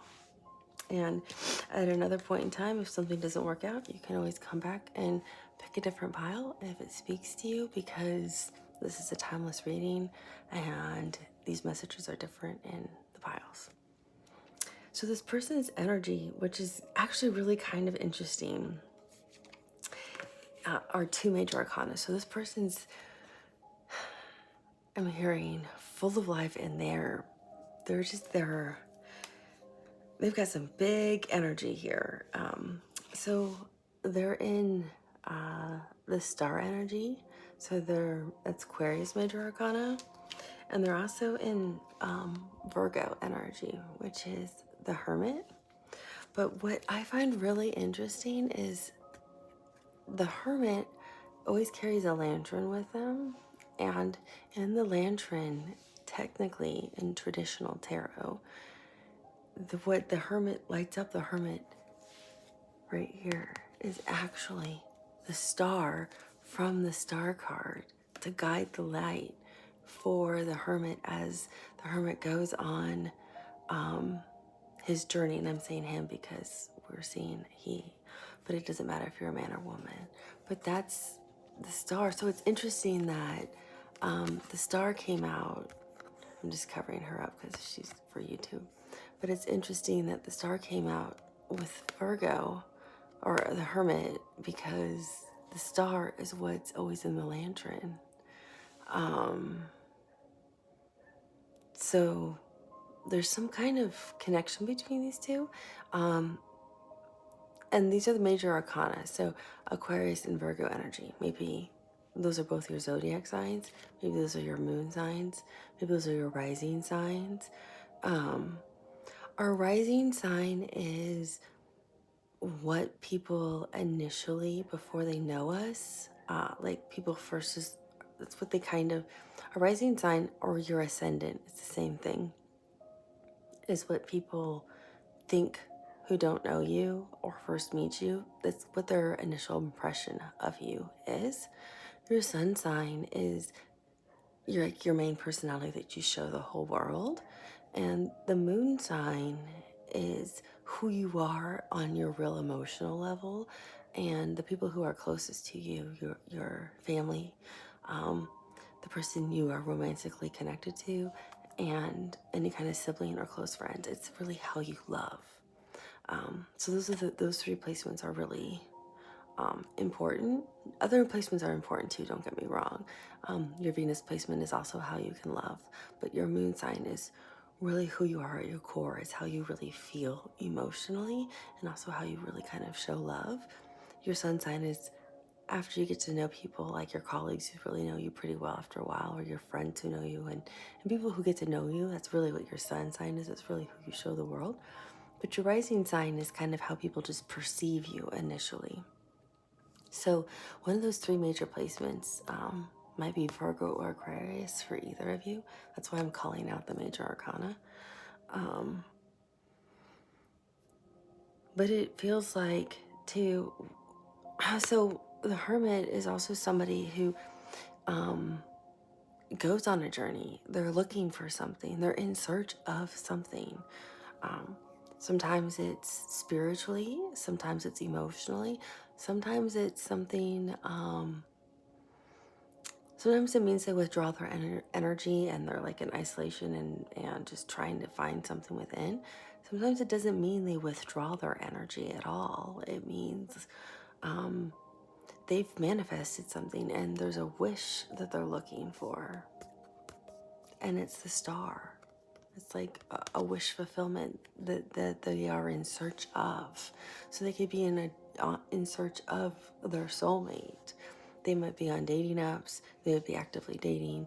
They might be asking their friends to set them up. They might be joining like social groups looking that are of interest that they're interested in, right? So they might be interested in painting, so they're taking painting classes. They might be interested in hiking, so they're hiking. They might be interested in cooking, so they're taking cooking lessons. So they're just actively trying to find people who have similar interests. They might looking for their soulmate because that's what they're in search of, is a romantic connection. They could also have gone on a journey to find themselves and heal what they felt was something that was not healed within them, because the star card can also be healing. So they might felt for them to be healthy in a relationship, they have to fix something within themselves to be ready for that next connection. So I'm giving you all this information because I feel for all of you, your person it's different. Some of you, they're out searching for their soulmate. Some of you, they had to heal something to be ready for the next connection. For others of you, I feel like they did go internally and went through some kind of big I'm hearing transformative experience. So they did isolate themselves in some way. Like it's almost like they went to the mountains kind of thing and meditated on some kind of retreat. So for all of you, they did different things. It's going to be different for all of you, but that's the kind of energy they're in. But they're all now looking for that love connection.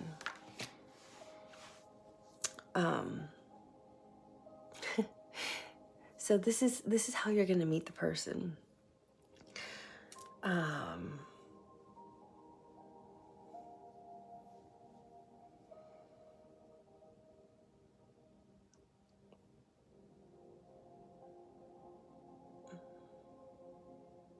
It's funny, we're starting out with, I'm going to use Virgo to help cover this up, but we're starting out with Temperance, which is, Sagittarius major arcana. So Sagittarius could be major replacement. But I feel like they're ready because they've stabilized and harmonized who they are. So they're stable in their energy. They're ready. They're ready for a commitment. Because temperance can mean a lot of things. It can mean patience. Like they've patiently waited. I see they've traveled a lot because I'm seeing looks like pyramids in the background. And the way the cards are laying out, the angel's like looking to how they meet you, how, because it's the first card out, but it's looking at how all the cards are laid out. But it also means harmony, balance, alignment. So some of them may have gotten into meditation and learning about different chakras. I'm seeing the root chakra, the red chakra, red is really lit up to me, which makes me think of the root chakra. And I just read something really interesting about the root chakra, so I feel like it's important. Yeah, so the key word so that's earth energy. The root chakra is earth energy, Virgo, Taurus, and Capricorn. But it also, like, the key phrase for the root chakra is I have. So I feel like they feel really stable in what they have and what they have to offer people. Like a connection, a romantic connection. 'Cause I see a lot of red. And I'm also seeing light blue, which doesn't only, it means emotion, but I'm seeing it more as the throat chakra. And the throat chakra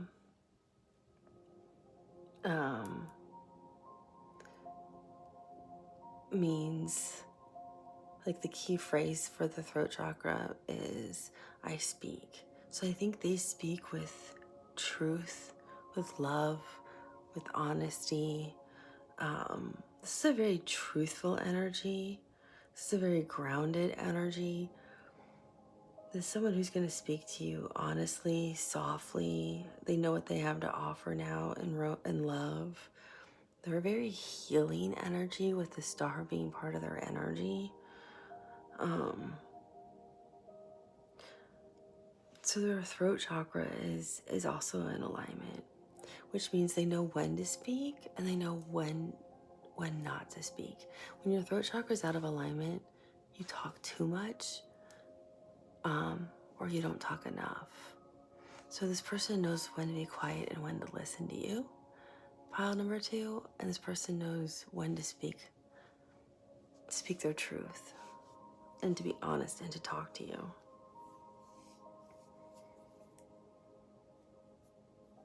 I feel like that's part of their energy. That's why I was getting more of that with it. Like I said, this person has big energy. I like this person's energy, pile number 2. I feel like you meet them out socializing. And it's something fun for a lot of you, for the majority of you. I'm going to tell the main storyline first, and then for a smaller group of you, I feel like it's a different situation. So I'll tell that one second. So for the majority of you, it looks like, because we have the King of Wands here, we have the Nine of Cups, and we have the Eight of Wands, we have the Queen of Cups, I have the Three of Cups, I have the Three of Swords, and I have the Magician. So they have been manifesting you. And I feel like you've been manifesting a soulmate as well, pile number 2. But looking at all these energies here, there is a lot of red. So that root chakra, they know what they have to offer you. It's very clear. So I just need to tell the first storyline first. Sorry, I'm talking to my guide because I can hear both storylines at the same time. So if it's too hard for me to tell 2 storylines at the same time. So the King of Wands is a social energy. It's fiery, it's passionate, it's confident, it's entertaining. So I feel next to the Nine of Cups, that's a lot of love, that's happiness, that's having a good time. Sometimes it's traditionally depicted as somebody who literally, like, drank 9 cups and is almost like drunk in love, or drank too much wine and is like fallen over. So I feel like there's like some kind of like party or festival or big event that's going on for the majority of you, especially with the Three of Cups here, which also can mean entertainment, going out, having fun, laughter. So I don't know if it's at a club, at a bar, if it's at a wedding, if it's somebody's birthday party, but it's like a big birthday party, like an important milestone for a birthday, you know, like somebody's 21st birthday, somebody's 30th birthday, somebody's 35th birthday, one of those kind of birthdays where there's like a big party. If it's somebody's engagement party, is what I'm hearing, and you meet this person there,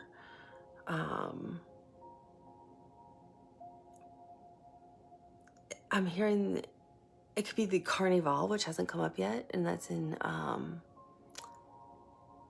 Brazil. It could also be Mardi Gras, which is in New Orleans, and that hasn't happened yet. Mardi Gras is Fat Tuesday, and that is like 2 days. That's usually the Tuesday before Ash Wednesday, and I think Ash Wednesday is actually what? I think it's February 14th this year. If I'm right and I knew that off the top of my head, that's gonna be really weird. Let me look.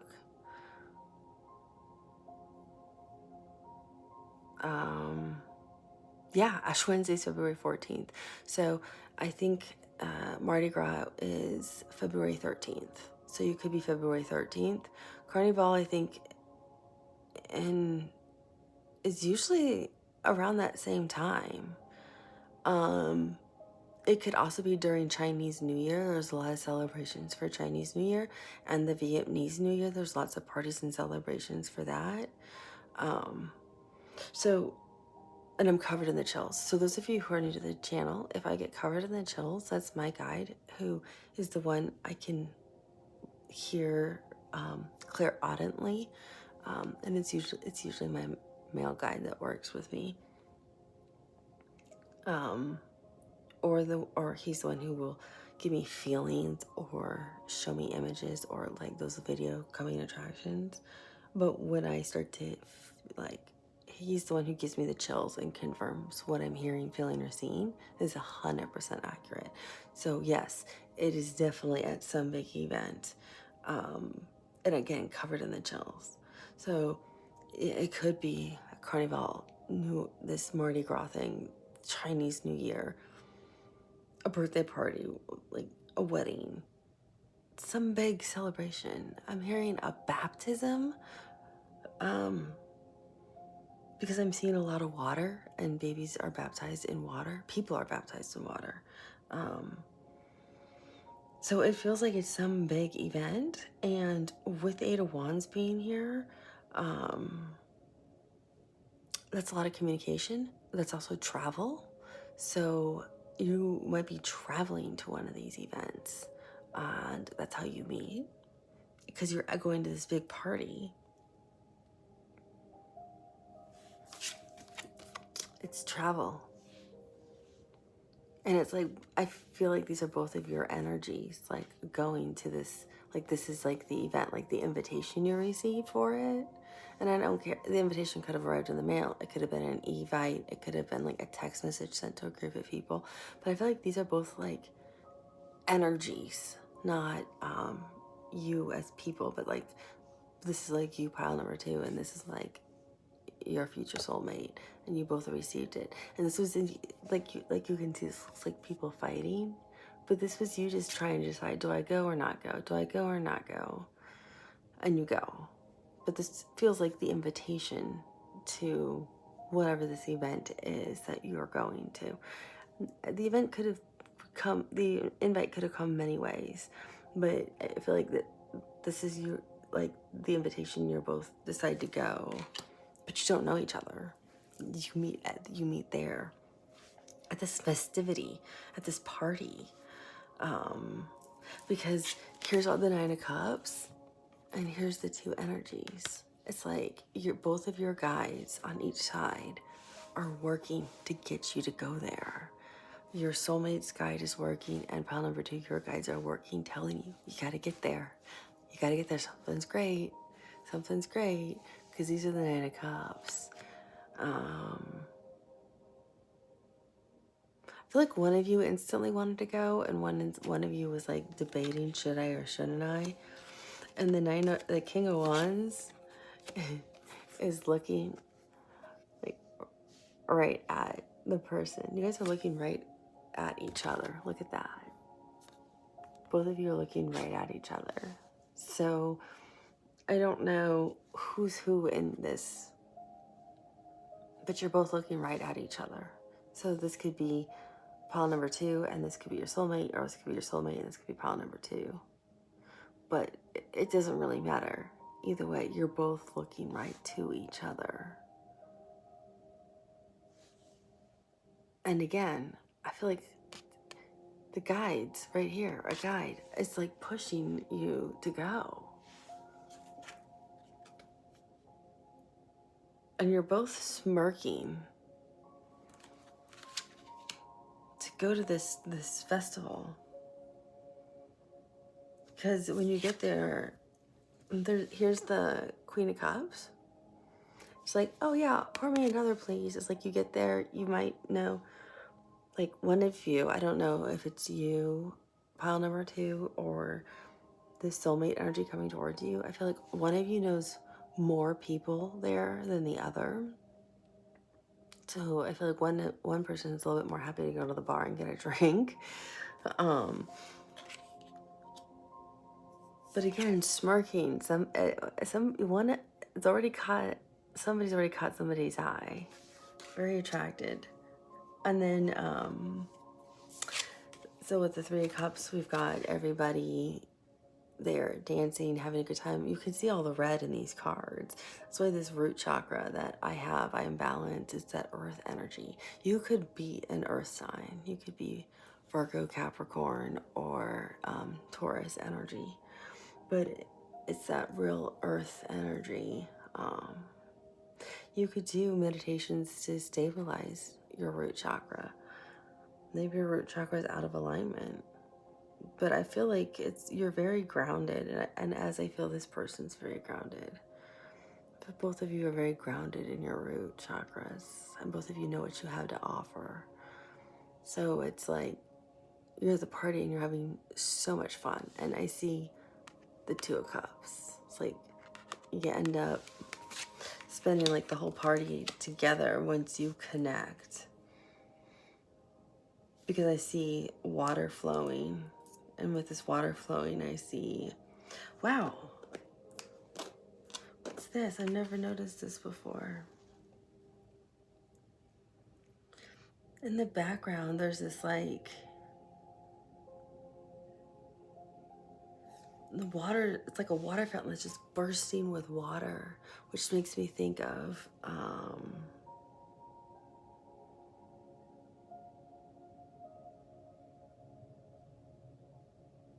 like, I want to say the Ace of Cups, but it's not quite the Ace of Cups. I don't know how to articulate,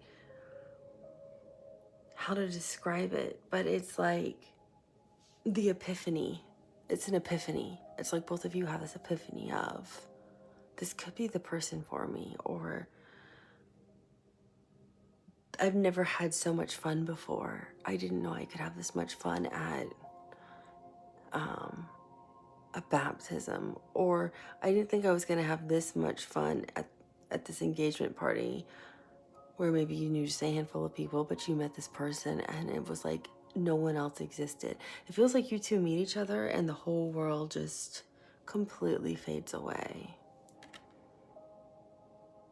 But it feels like an epiphany, and it's just water. You know how water fountains will spit out water and the water keeps cycling again and again, and that's the love. I feel like the love's gonna grow and just keep continuously growing. But I feel like that's really how you guys meet, is at some kind of festival or big party or something, and you guys just have like, I'm hearing you dance the night away. It's so much fun. Because it's both what you both manifested this. You both wanted the same thing. You both are looking for your soulmates. This is exactly what both of you wanted. And for the majority of you, there's a smaller group, which I'll get to next. It's very healing. Like, you both have come from other relationships. This is Saturn in Libra, the Three of Swords. You already have learned your lessons in love, and you both know exactly what you want and what you're looking for in a person. So it's a very healthy, healing relationship. It's not a painful relationship. It's a beautiful relationship full of love, because you're both very grounded with this root chakra. So you're stable. You both know what you have to offer. I feel like you guys have one of those great conversations. You like talk all night. And it feels like at the top of each sword, it's the star. That's like, for both of you, this is your wish. This is what you wanted. So I feel like you meet at this party. And what's really interesting is there's a dragon at the end, at the bottom here, on this Chinese New Year and for the Vietnamese New Year. So I feel like a lot of you might be meeting during that time frame, or are meeting at like a party for the Chinese New Year or the Vietnamese New Year. It's the year of the dragon. And there's a dragon down here, and I'm covered in I'm completely covered in the chills. So we'll be in the year of the dragon until January 25th, 2025. And I think it starts February. When does the year of the dragon start? It's like February 10th, I think. I'm not sure.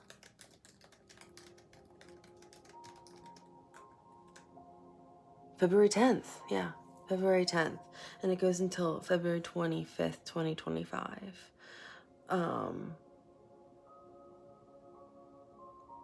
February 28th, 2025 is when it ends.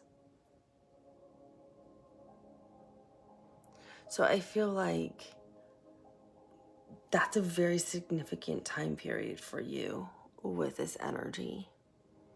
Maybe you meet, fall in love, and get engaged during that time period. But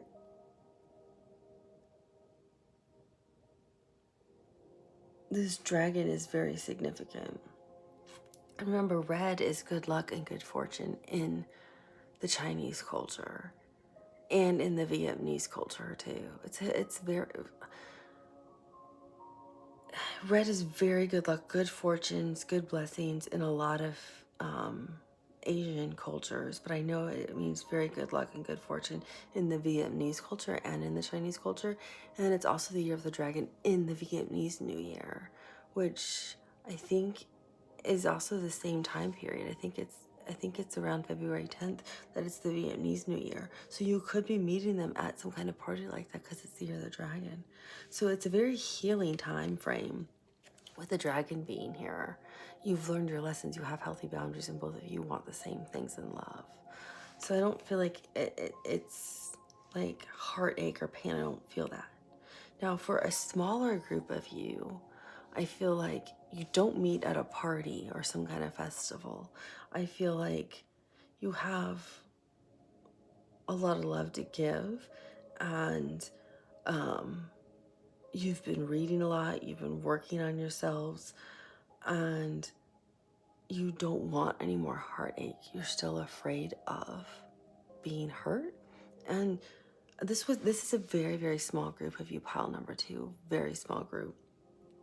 Especially too with this person, I feel like this is for the group of you that the person's energy was the one that the person literally had to go on a true journey somewhere to find themselves, and I'm covered in the chills. So this really is a specific message for a very small group of you, but this is that second storyline.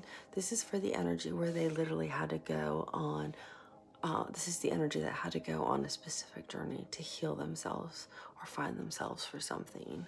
So that's what I was getting. There was a couple kinds of energies there. Both of you have suffered pain and loss, and that pain and loss could be in different ways.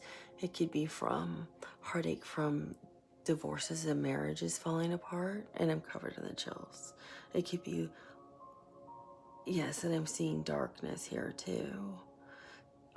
Yes, so it could be you've healed and recovered from divorces, and you're hesitant. I mean, who wouldn't be?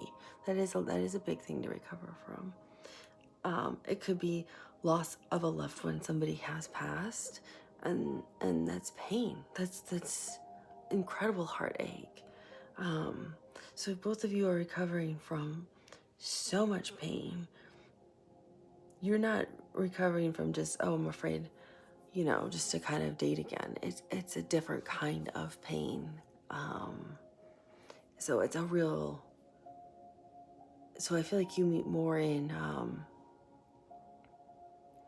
And the divine are still guiding you. I see your guides with you. The way I saw the guides with the other group too, within pile number 2. But temperance is a different type of energy.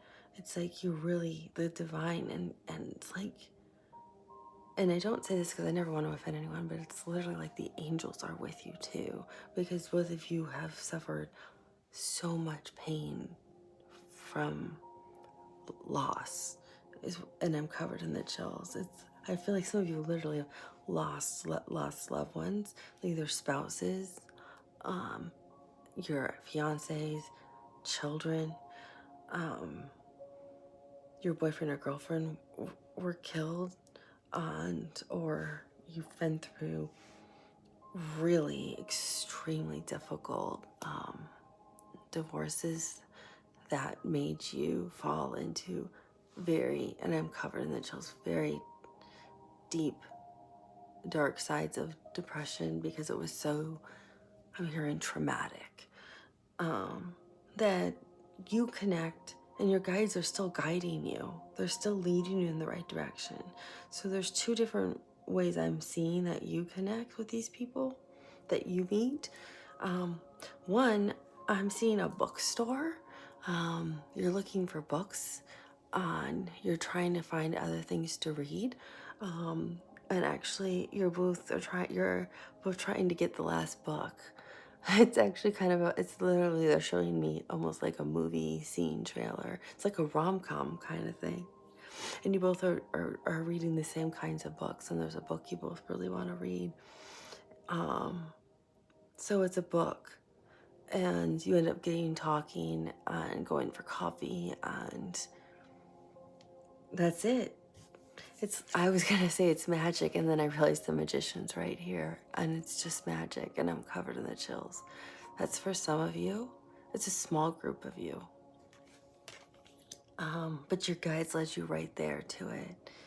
And the other small group of you, it's like, you go to, I don't know if it's at the synagogue, at a church, at a mosque, but there's like some kind of support group you go to where it can be anonymous. And I'm not saying anyone is an alcoholic. I'm just using AA as an example where people can go to AA and talk freely about the recovery or what they've been dealing with and healing kind of things. It's that kind of thing. It's like you go to some place to talk about your grief and what you've gone through for support. And you might be new and just show up. And then I feel like this person might have been there once or twice, or they're new too and it's their first day, and you both start sharing, you realize your stories are almost identical or they're very similar. And so you're standing at like the really terrible coffee they serve afterwards and donuts, and one of you says, this coffee is so bad, that coffee shop across the street's way better. And you end up over there getting coffee. And you both don't go back to that support group again. You find a different one because you realize if you're interested in each other, you can't be in the same support group. You can't go to that support group because you met there. That kind of thing. So I feel like some of you meet in a support group and you were divinely guided there. Your guides brought you there to help each other, because it's going to be a very healing, and I'm covered in the chills, a very healing, loving, everlasting relationship. So the majority of you, I feel, are meeting at these like festivals, parties, invitations, things like that. But for the other group that I think have had these really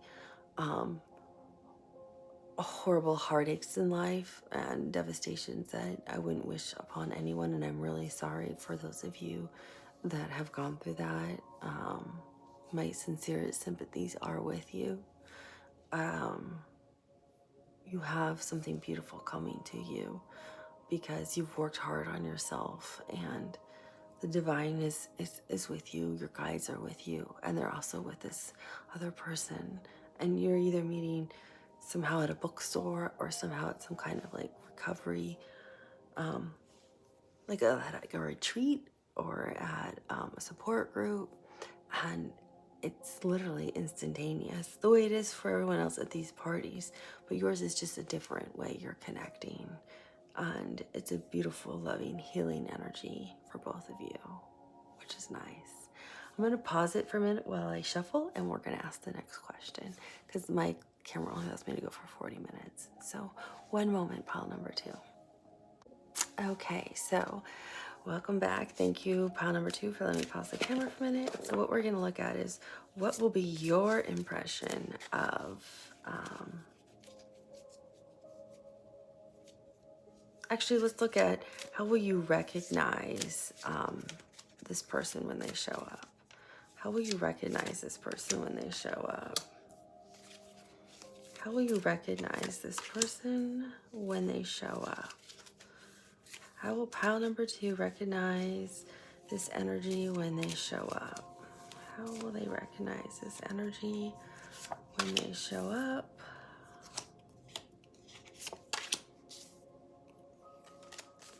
How will pile number 2 recognize this energy when they show up? How will pile number 2 recognize this energy when they show up?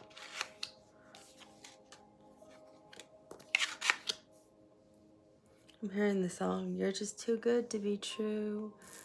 I can't take my eyes off of you. You'd be like heaven to touch.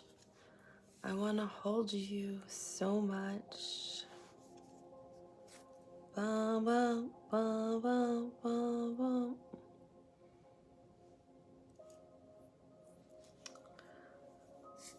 And let's get 2 cards on timing of when you will meet this energy, or whatever Spirit wants to give us for timing. I'll take. Of course. Are there any other cards, Spirit, for timing? This one? Okay.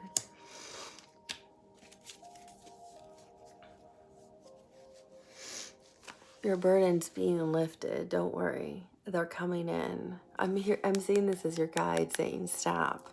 Don't worry, your soulmate's showing up. It's coming. It's coming.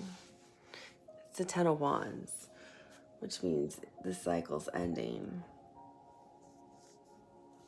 And I can tell you it's ending because the Fool's right here. New start in love.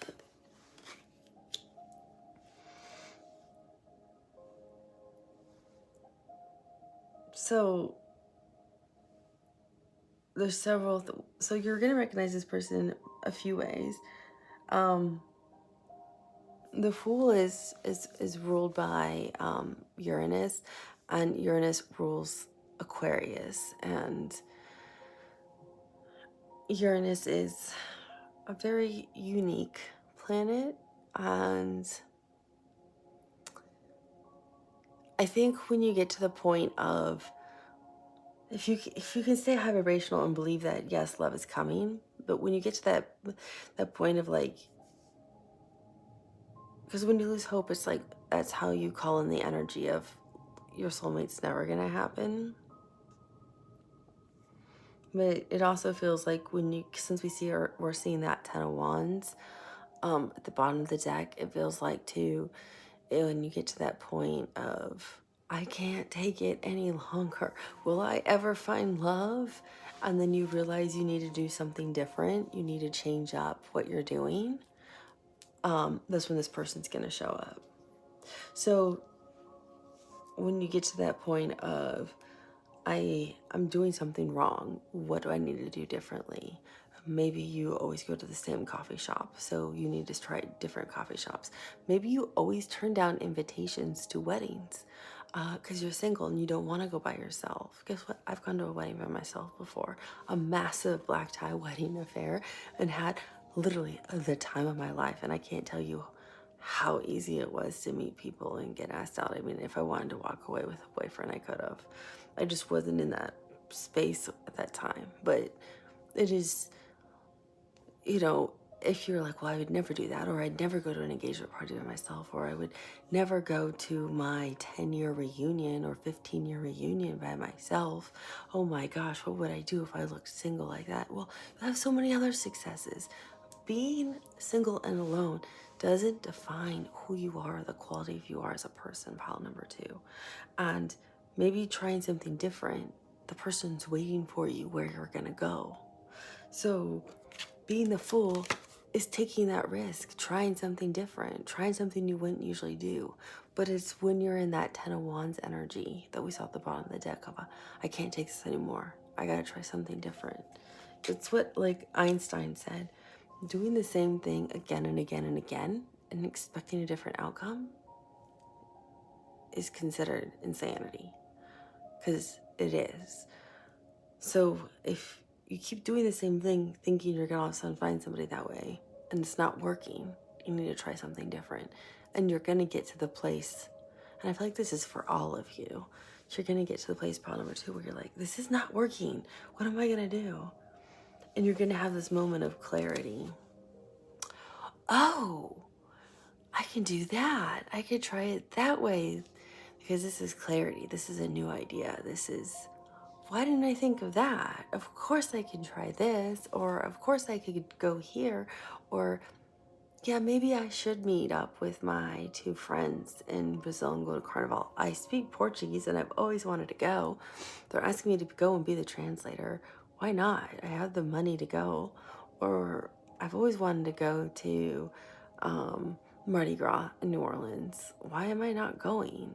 You know, there's no reason not to go. And it's also, the next day is Valentine's Day and I'm single. I might as well go and have some fun. Why not live it up in New Orleans? So it's gonna be like that kind of energy. This, I'm gonna go somewhere for me and have some fun with some friends and go experience something different. Or I've had such a hard time in grief. I'm gonna go buy that book I've always wanted to buy. Or I am gonna go finally try that support group everyone keeps telling me I should try. I can't believe I'm actually gonna do this. I feel like that's kind of the tone you'll be in. But do you see the bird and the angel on this? This is actually a person with wings. I don't know if you can tell. You're actually being divinely guided by 3 different things. This is spiritual, and so is this. And these are all flowers, and flowers can be spiritual things because they come from the earth, right? And the earth is a beautiful spiritual place. So you have all these things guiding you in the direction that you take that is new. That is new. It's a place you haven't done, something you haven't done before. And that's where this person is gonna be. We're looking at how you're gonna. So I'm looking at how you're gonna be, and you're just gonna have clarity, because we're looking at how will you recognize this person, because you're trying something different. You're stepping out of your comfort zone, pile number 2. So I feel like you're gonna have like that bigger picture kind of perspective, you know, that like bird's eye view of the world. So it's like you can see it all and understand it, because there's something you've been trying to manifest or you've been praying for, or what you've been putting out into the universe about what you want in your connection with the next person, with your soulmate. And that's what this is right here. This is the Seven of Pentacles, and that's the seed you planted. And see this right here? Those are your thoughts. Like, this is what I want. And we saw the Magician card in the first spread. And I feel like right here with clarity, it's like you clearly see in this person some of the, I'm hearing attributes and personality traits that you had manifested that you want in this like soulmate connection when you see them and meet them, because you stepped outside of your comfort zone, and that's how you met this person. You went to one of those functions. You went to a different place that you wouldn't usually go to. You attended one of those types of parties or festivals, or you went to a different type of bookstore for the book. You went to a retreat, or you went to an open type of like grief counseling, which maybe you wouldn't usually do. And that's how you encountered this person. And you have the Hierophant here. It's called the High Priest in this deck. And he's actually depicted as Saint Anthony in this deck. And Saint Anthony, right here, look at this. He has the key. He has the key under his foot. This person's going to have the key to your heart. You're going to know. See how he's lit up? You're going to know. It's almost going to be this internal instant knowing when you meet them. I don't know if the sun's going to be behind them or the moon, but they're going to be glowing. Maybe just internally from their vibration, from their light, from their love. But Saint Anthony is the patron saint of lost items. And he's who Catholics pray to when they lose something. And it will just appear.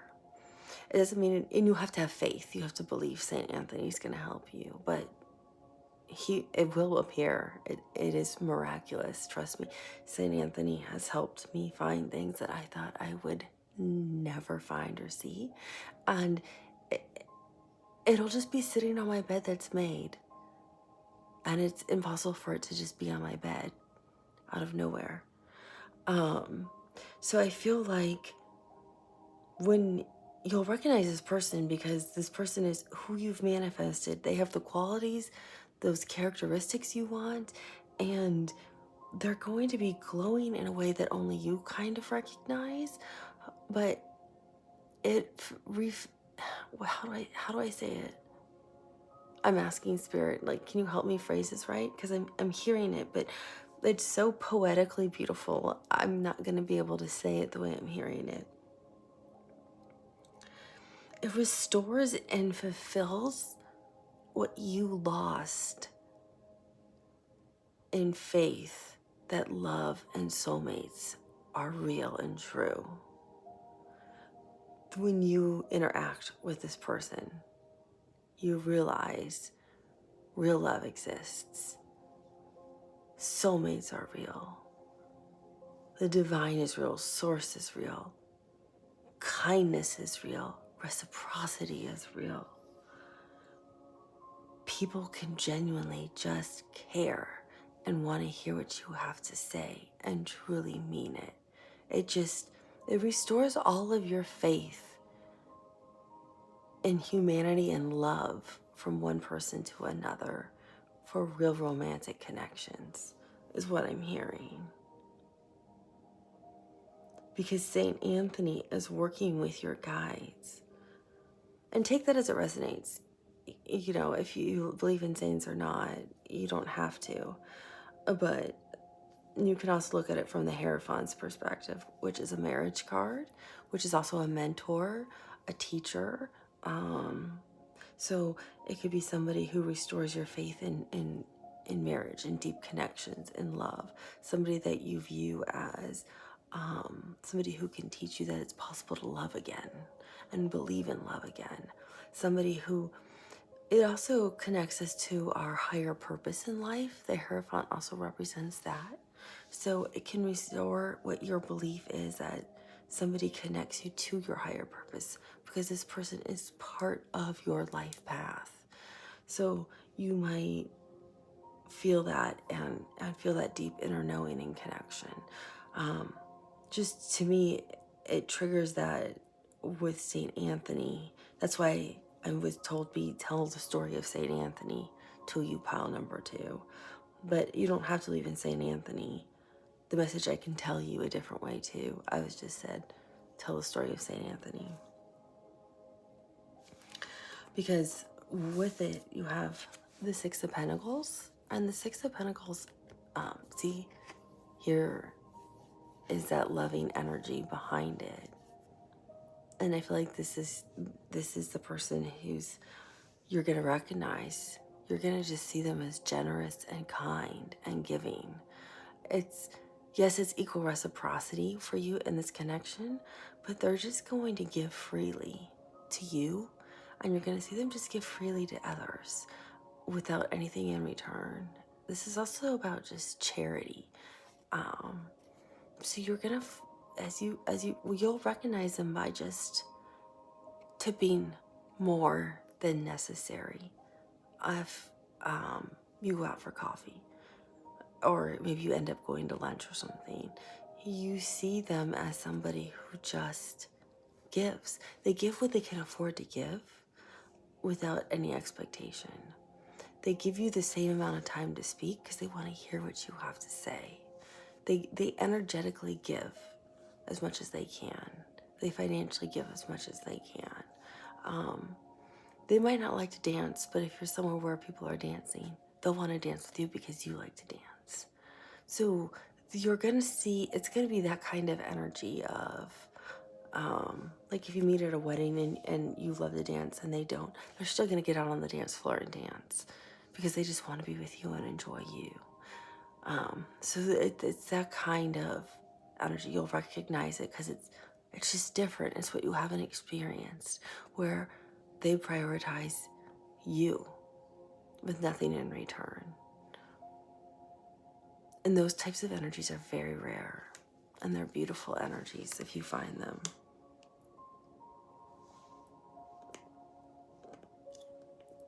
They're being guided to you to, you'll recognize them too because, well, the butterfly again, it's divine, but Knight of Swords is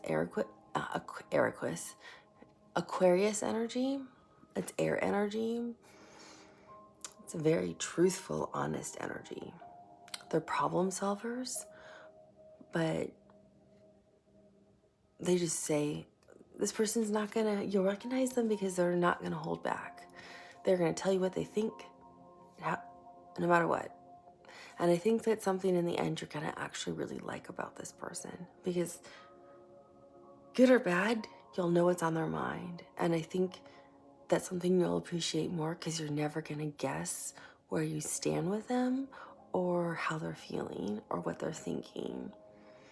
Sometimes it can be harsh. Sometimes they might speak it a little too fast or say it and you're like, ooh, that stung, but they don't mean it.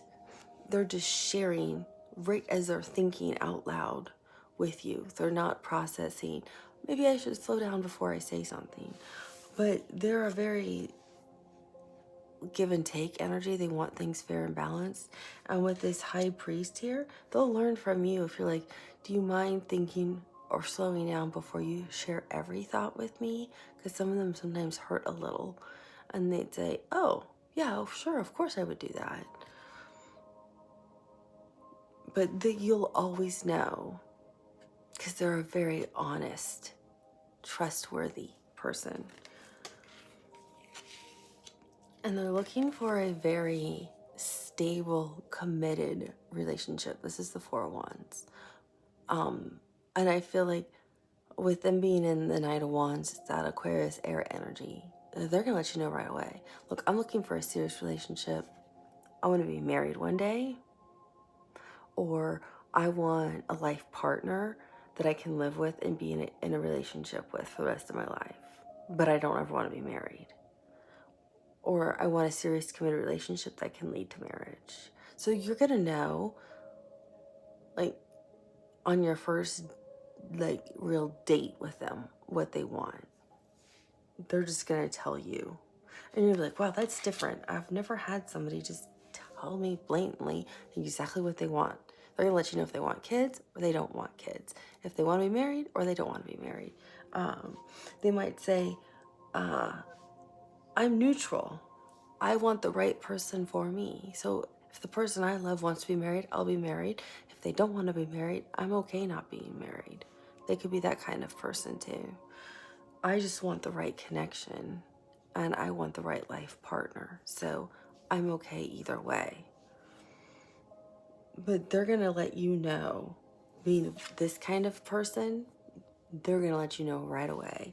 Like date 1 or 2, you're already going to know what they're looking for. They're not saying, I want to marry you, you're the person I want to be married to. They're just letting you know what they're truly looking for in a connection. That they're not just, out looking to have some fun and pass some time and, hey, that'd be great to date for 6 months to a year, go on a great trip, and then move on if times are hard. That's not what they're looking for. They're looking for that real serious relationship, that life kind of partner. So that's how you'll recognize them. It'll be pretty easy because most people are not like this. You'll recognize them pretty fast. If not, when you first meet them, they might even tell you. Some people are that way because they just want to let you know what they want. And if you don't want the same things, what's the point of wasting your time, right? Don't. Go find somebody who wants the same things you do. Otherwise, you waste your time and you're missing out on other people. So we got 2 cards for timing about when you could potentially meet this person. So ironically, we got this card again, Temperance.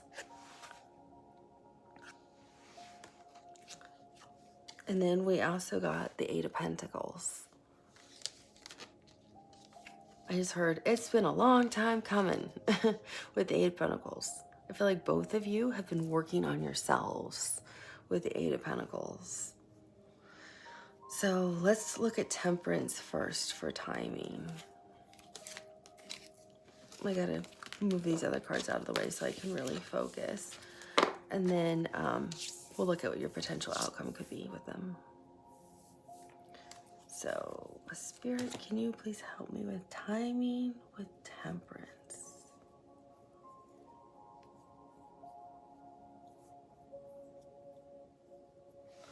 Oh, there's something written on here. I've never seen that before or noticed it.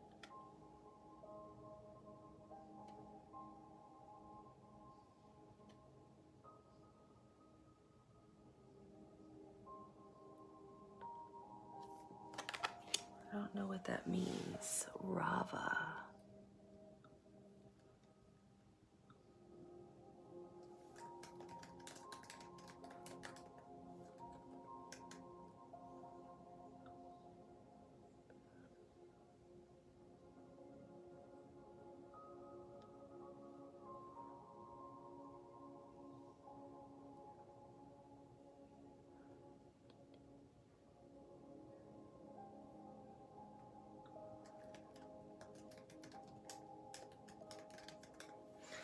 So there's something about Rava.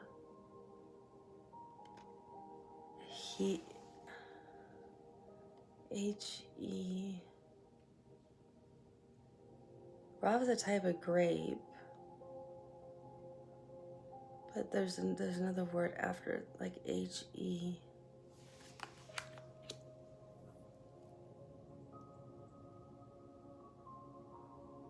It's like in Sanskrit.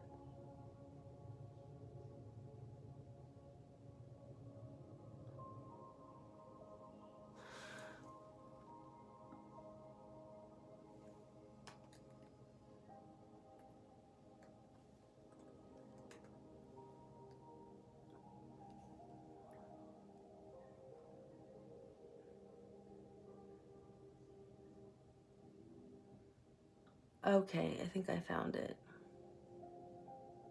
Let me pause this because I'm Googling it. 1 second. Okay, I cannot figure out the rest of it because there's 2 other words with it.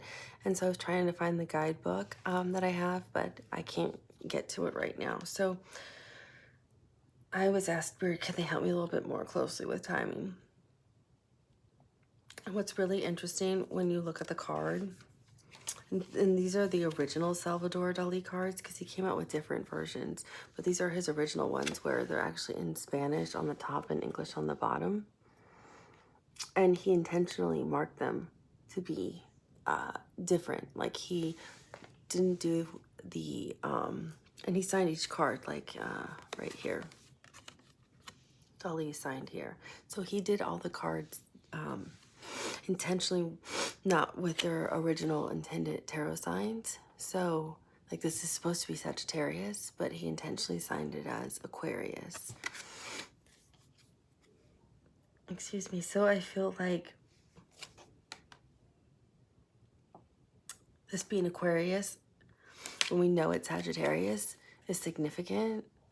And we also know that the Chinese New Year, because Aquarius season is still going on when the Chinese New Year starts, because I felt like that was also important because I got talking about the Chinese New Year with this reading.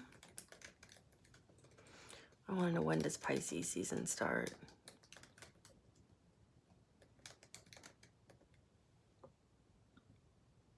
February 19th. Because I thought like a lot of you would meet in at the festival in Pisces season. Some of you could meet in Pisces season, which goes till March 20th. So off this card, I was getting Aquarius, but I was also looked up Rava because I couldn't get the rest of everything. And Rava is also a specific type of grain that is harvested April.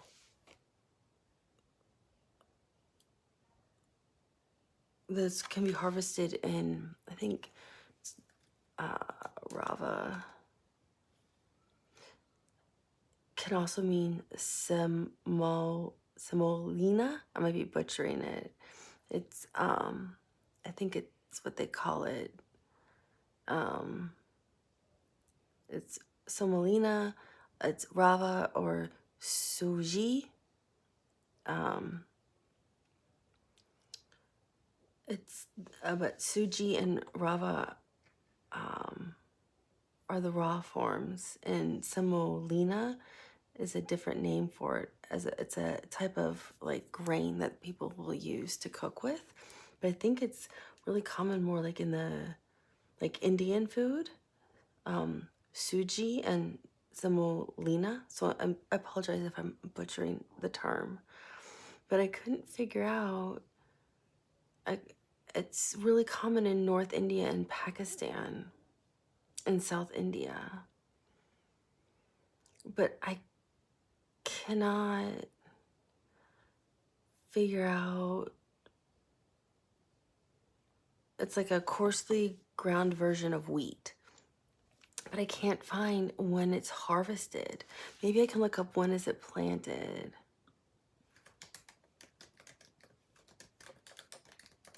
Because when I was looking at this, I kept seeing like Egypt or the Middle East. Like this looks like the desert to me. That's what I was getting from the terrain. So I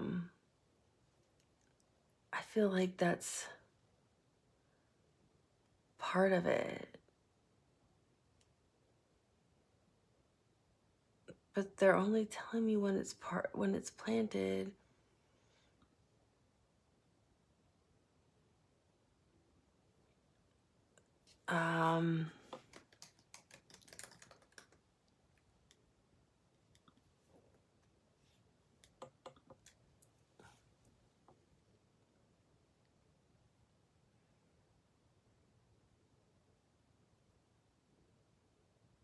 And that's late April to early June. It looks like that's when it's planted.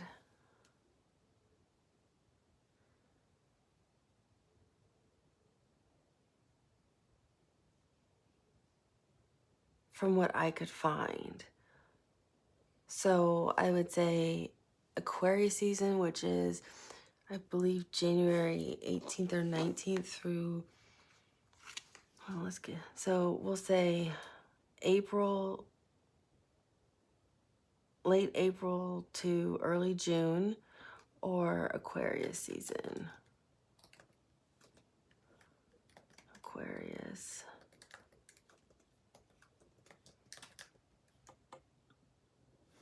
Which is January 20th through February 18th. Which is part of the Chinese New Year, just not the whole thing because it runs through March. Like a lot of the, oh, that's Pisces season. We know, so we know the Chinese New Year runs all the way through January 28th, 2025. But I feel like the big party, the big celebration is going to be, because it starts February 10th. So I feel like the big celebration is going to be like the first 10 days, which would be February 10th through like the 18th through the 20th. So pretty much Aquarius season will cover if you're doing the Vietnamese or Chinese New Year for the dragon, because we were seeing the dragon. And it's also covering if it's the 14th for if you're going down to New Orleans. When is Carnival this year?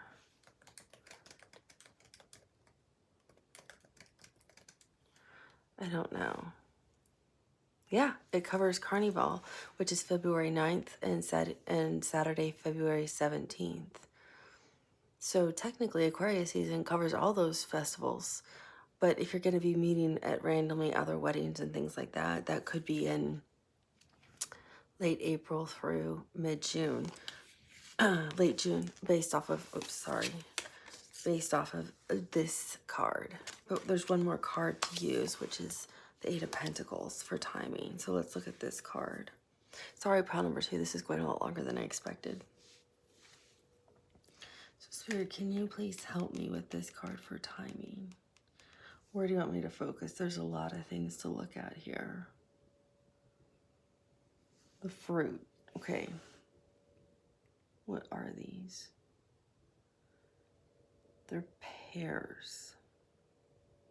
What kind of pears are they?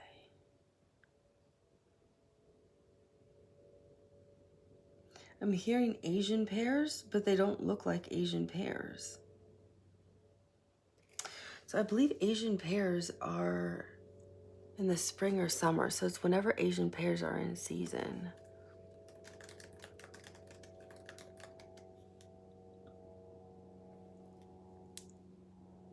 Late summer through early winter. What month are Asian pears ready? Midsummer through early fall. So that makes it nice in general. Midsummer through early fall. Because these are pears and I said, so there we go. Midsummer through early fall. So that can take you all the way through, if you're in the Northern Hemisphere, all the way to like the second week of October.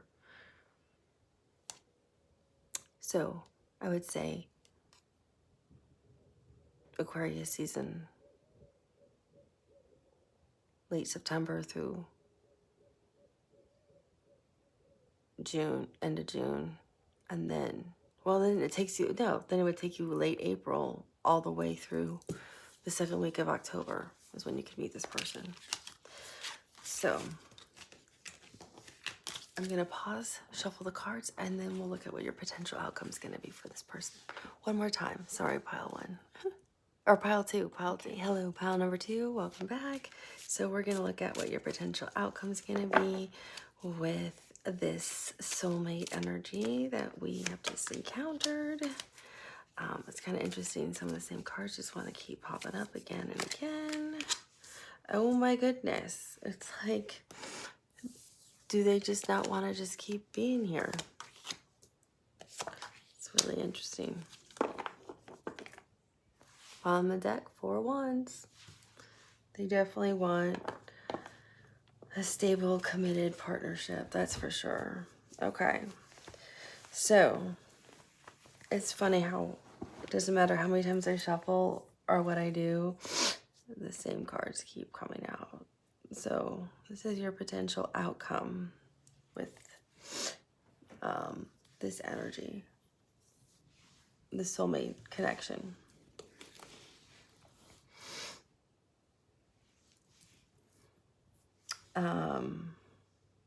I'm hearing you can have it all if.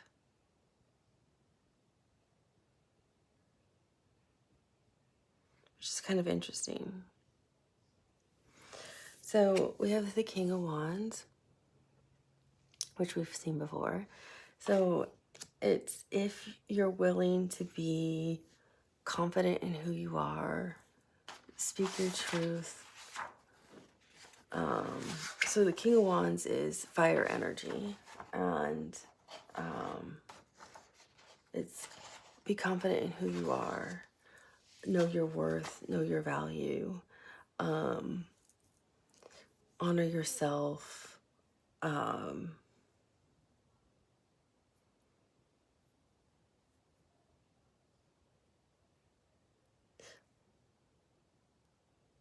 I'm seeing a lot of yellow here, which makes me think of the sun and the solar plexus.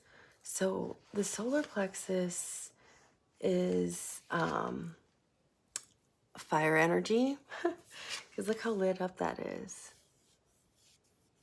And I was thinking, is your solar plexus in alignment? I don't know.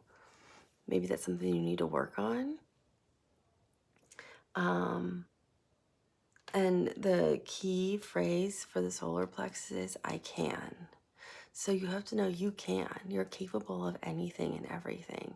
And fire energy is Leo, Aries, Sag, and an Aries never doubts themselves. A Leo is the most confident sign there is. I mean, they are confident. I mean, their major arcana is the sun and strength. I mean, they're the epitome of how we tell people to be confident, as we give Leo as the example. So I'm hearing, yeah, maybe your solar plexus, I feel, might be a little out of alignment. So start embodying or just saying to yourself every day, I can do that. I can do it. I can, because you're capable of anything, pile number one. Or pile number two, I'm sorry. Pile number two, I was so sick during pile number one, I feel bad. I feel like you have a much better reading.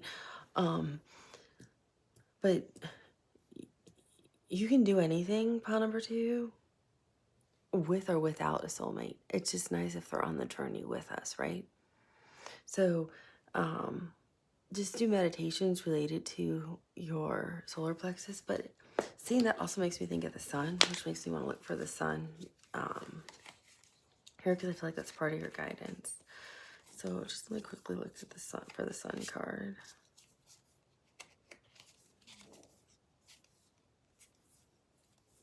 Because I feel like you're going to be like confident, self-assured is what the King of Wands is, and attractive. But if your solar plexus is out of alignment, you're going to be struggling with that. Because I feel like your throat chakra is right, your root chakra is good, you're listening to your intuition, your guides. That's how you've ended up with this soulmate connection. But your outcome could go a little wonky is what I'm hearing if your solar plexus isn't right. Because that's usually how we connect with people a lot of times, is through our solar plexus, the world card. Yeah.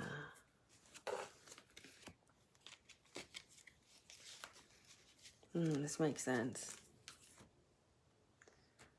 So,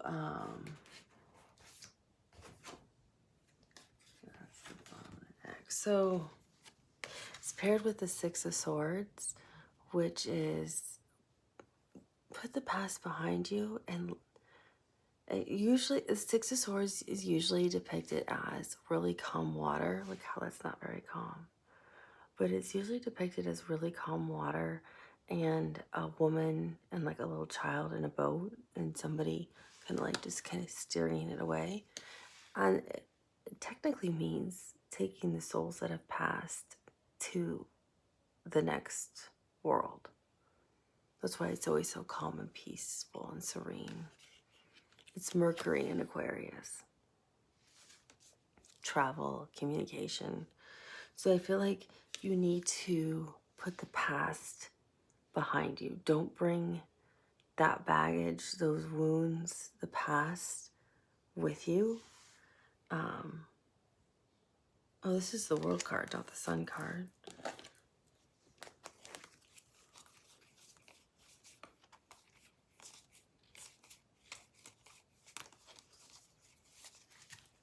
Did I pass the Sun and didn't even notice? His pictures are so different that they're not typical. I was looking at for red. They're not typically how we think of. I love Dali's cards, and the other deck I've been waiting for. These other two decks I've been wanting forever. I finally have them, so I like them because I can intuitively read them so much better than I can a lot of like traditional tarot decks. That's why I get so excited when I have them. Sorry, I can't go through it that fast or I'll miss the Sun card. The Moon. Personal Soul.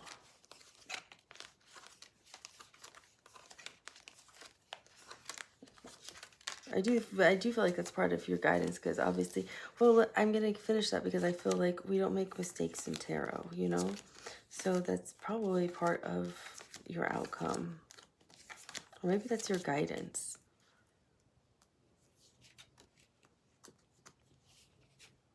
But it does feel like you need to put the past behind you, that's for sure. I feel like some of you will be bringing baggage with you if you're not careful.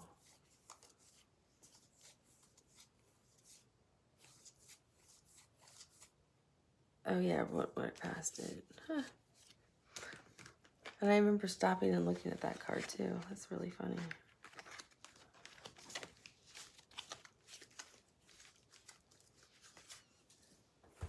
Okay, so with the Sun card, you still have that, you know, equal reciprocity that we saw earlier, that true give and take. I think you'll have that real harmonious, balanced, loving relationship that you want with them, with the Sun. If you give equally, if you're in alignment, because look, I'm seeing the Lion here, and the Lion rules the Strength card. So I feel like you have to have the inner strength to heal something. Something's off with your solar plexus, which is your stomach region. So I don't know, some of you may be, I'm not a doctor, I'm not a medical doctor giving like medical advice right now here on a tarot reading. I'm just saying some of you may feel like your gut is off sometimes, or it might bother you, or you may just need to, you can just listen to meditation. I love listening to the meditation for the solar plexus that just keeps repeating Ram, Ram, Ram. It's a beautiful way. It's monks, and it's a beautiful way, Eastern monks, and it's healing. It's very healing for the solar plexus. But I feel like for some of you, your gut's off. Like maybe your digestive system irritates you. Maybe you're having problems with your bowels. It rules the adrenal gland for the pancreas. Maybe some of you are type 1 or type 2 diabetics. There's a different thing I would recommend for that, but I feel like there's something here that just feels off to you. Maybe your intuition is usually like that gut feeling, but it's not working well right now. Just listen to, that's my favorite, is the meditation when it's just listening to the Eastern monks that just chant Ram for the solar plexus. You can Google that on YouTube and listen to it, or however you listen to things, Spotify, however you want. Apple Music, it doesn't matter. But I feel like with the lion being here, it's like reaffirming something's going on. Because it's strength. That's Leo. That's Leo right there. Saying it's definitely happening. And I feel like that's what's kind of going to waver for your outcome. Because if you get out of alignment, your vibration gets thrown off. And if your vibration gets too low, you two are no longer a match. Because you also have the Knight of Coins or the Knight of Pentacles, which, look, it's like that. It's all the colors of the sacral and the solar plexus. Sacral's the orange and the root chakra.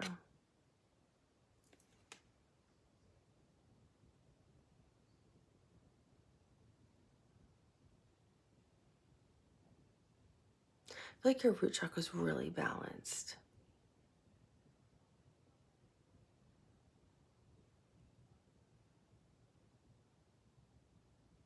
But it's like the sun's inverted. See how it's white and the rest is supposed to be kind of like the sun? But this is the sacral, which is, because I see see all the orange down here. And that's I want. And this is water energy. And this oversees ovaries and testicles. So be sure what you want.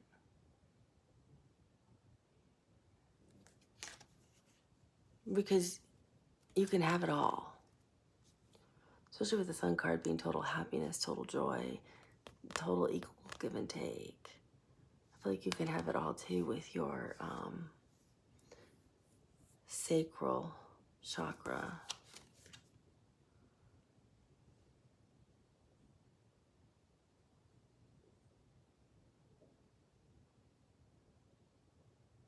I feel like you'll be on fire in the bedroom, actually, is what I'm getting. Like, these are fireworks going off.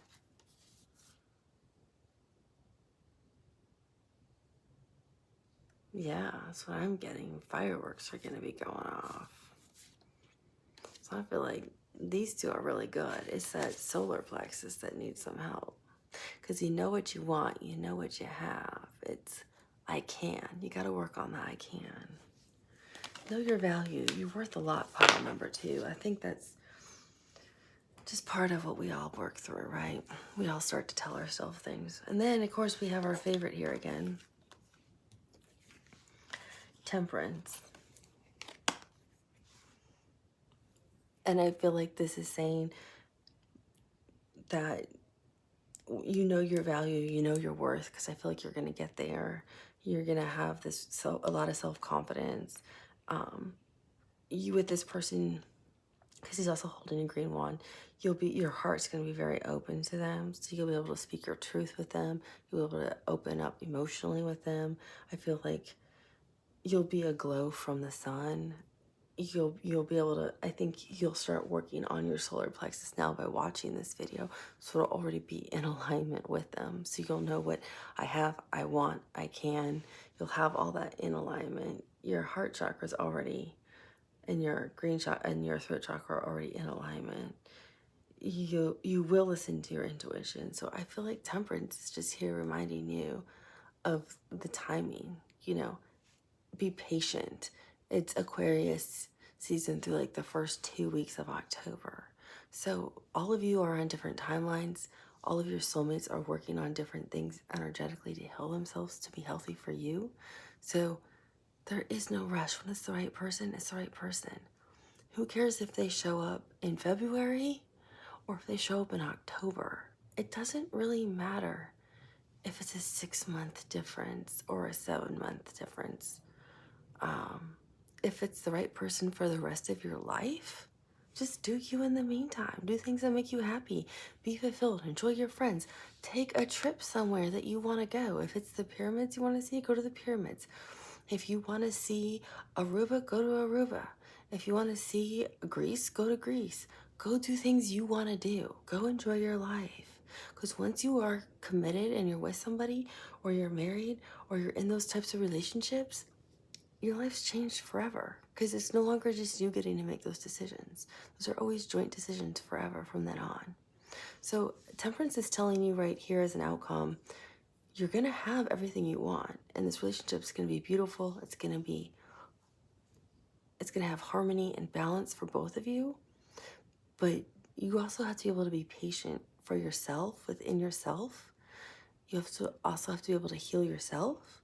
And you also have to have patience to allow someone else to come to you healthy and healed. So it's okay if it's not during Aquarius season and your person shows up in March or your person shows up in September. Does it really matter if you get them for the rest of your lives and it's somebody you truly love unconditionally and they love you unconditionally? If you rush the process, they won't show up because you change then vibrationally, which will throw it off, and then you won't meet them. That's what the outcome is saying for the two of you. But I feel like it's going to be a very loving, balanced relationship. Oh, how interesting. I'm holding the Magician card to cover up the things that can't be seen. So both of you are manifesting each other. There's magic working behind the scenes by the divine, by universe, by source, whatever you believe in. Energetically, it's happening now behind the scenes, no matter what timeline you're on. So you then have the Three of Cups, which again I see too as like your two soulmates. When you guys show up, you both will immediately see each other as each other's soulmate, and you'll have a lot of fun together.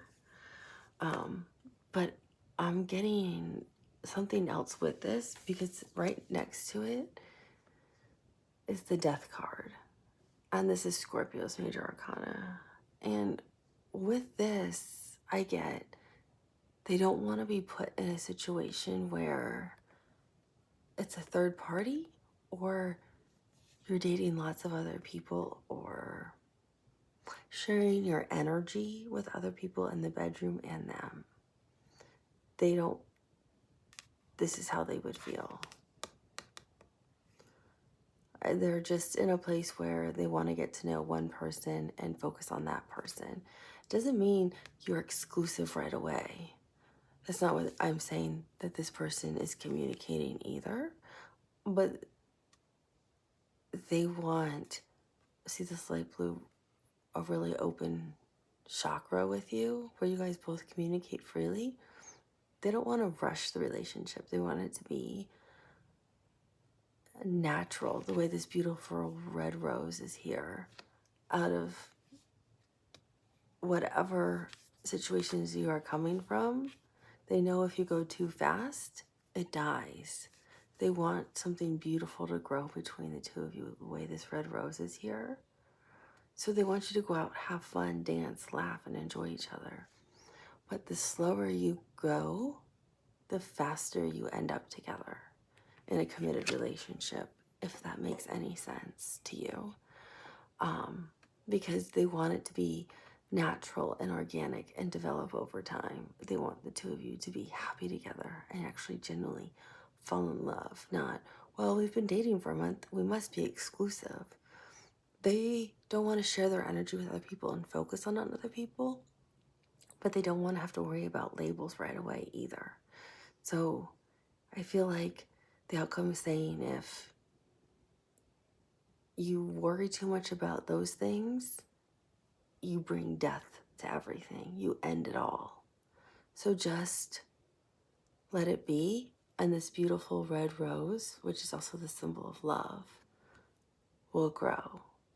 And all of this becomes red roses. And this like death, like crying, fades away. And it turns into the Four of Wands we saw at the bottom of the deck. So it's kind of dependent on the energy you bring. Your outcome with this soulmate is really dependent on the energy you bring to the connection, pile number 2. You can bring an ending to it, or you can bring in everlasting love to it. It's what do you want? But the slower you move, Not like, oh, I can't be intimate with them until, I'm not talking about those types of things. I'm talking about not putting pressure on defining everything, just enjoying being with them, having fun, just letting it grow naturally and organically into this beautiful relationship. Then you end up with the soulmate you want. If you try to define everything really fast the way fire energy usually does, that's why I'm saying heal your solar plexus. Because I think if you realize I can, that's fire energy. I think you realize I can be with someone without worrying about a label. I can go out with somebody and have fun. I can do this. I can continue to see the same person and not worry, are we exclusive or not. That conversation will just naturally happen. And the less you worry about it, the sooner those things will happen. It's the more you stress about a label and the more you stress about defining everything and where are we and where are we going, the more you're going to push this beautiful connection away, and the more you're probably going to bring an ending to it. So I hope that's helpful, pile number 2. I hope you enjoyed it. I have lots of other pick-up card readings I've been working on, so I will be recording those shortly, and I will talk to you soon. Bye. Hello, pile number 3. How are you? Welcome back. I apologize. I started filming yesterday and I ended up getting really sick last night, so I had to stop. So pile 2 and 3, you are being filmed on the second day. So you chose my new deck I'm really excited about, the Baroque deck, or you chose, oh, it wasn't this crystal. Sorry, wrong crystal's in my hand. You chose the clear quartz and part of the selenite crystal that's combined. So one of those two spoke to your intuition, or the number 3 for pile 3 spoke to your intuition. So we're going to look at a few things. First, we're going to look at how will you meet this person, this new soulmate? What will their energy be? Then we're going to look at how will you recognize this person? Then we're going to look at timing about when you will meet this person. And then we're going to look at what will the potential outcome be for you and this person. And then I'm going to let Spirit kind of lead the way about any other potential questions I should be asking. So far, they haven't done that on the other 2, but pile number 2's reading was just a lot longer. So, you know, Spirit leads it. It's different for everybody. Every pile's different. So we will just see what Spirit has to say. So Spirit, how will pile number 3, wow, meet this new energy coming towards them? Okay, your cards are flipping out really fast, which is so funny because I had a really hard time trying to work with these cards at first. How will pile number 3 meet this new person that's coming towards them? How will pile number 3 meet this new person coming towards them? How will pile number 3 meet this person coming towards them?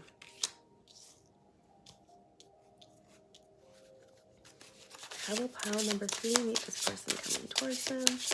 How will pile number 3 meet this person coming towards them? How are they going to meet this person coming towards them? Here's pile number 3. Okay, we've already got 2 cards. Wow, they are just flying out. Your person is awake, alert, and ready to go. That is for sure. That is for sure.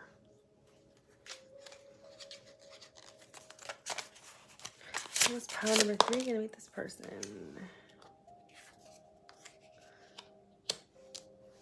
Okay, and what is the energy that this person's going to be embodying when they first meet them? What is the energy this person's going to be embodying when they first meet them, Spirit?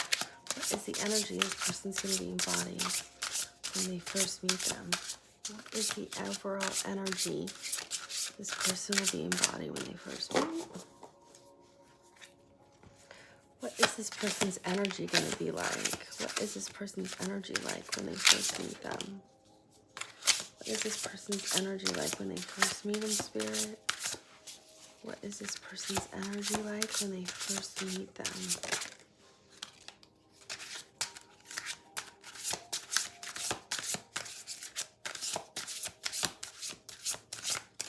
Okay.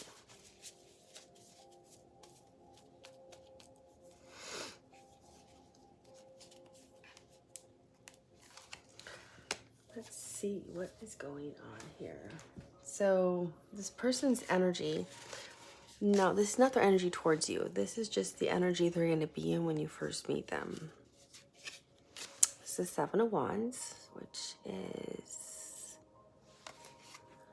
always helps with, I always struggle with the wands and their energy for some reason. I don't know why. Mars in Leo.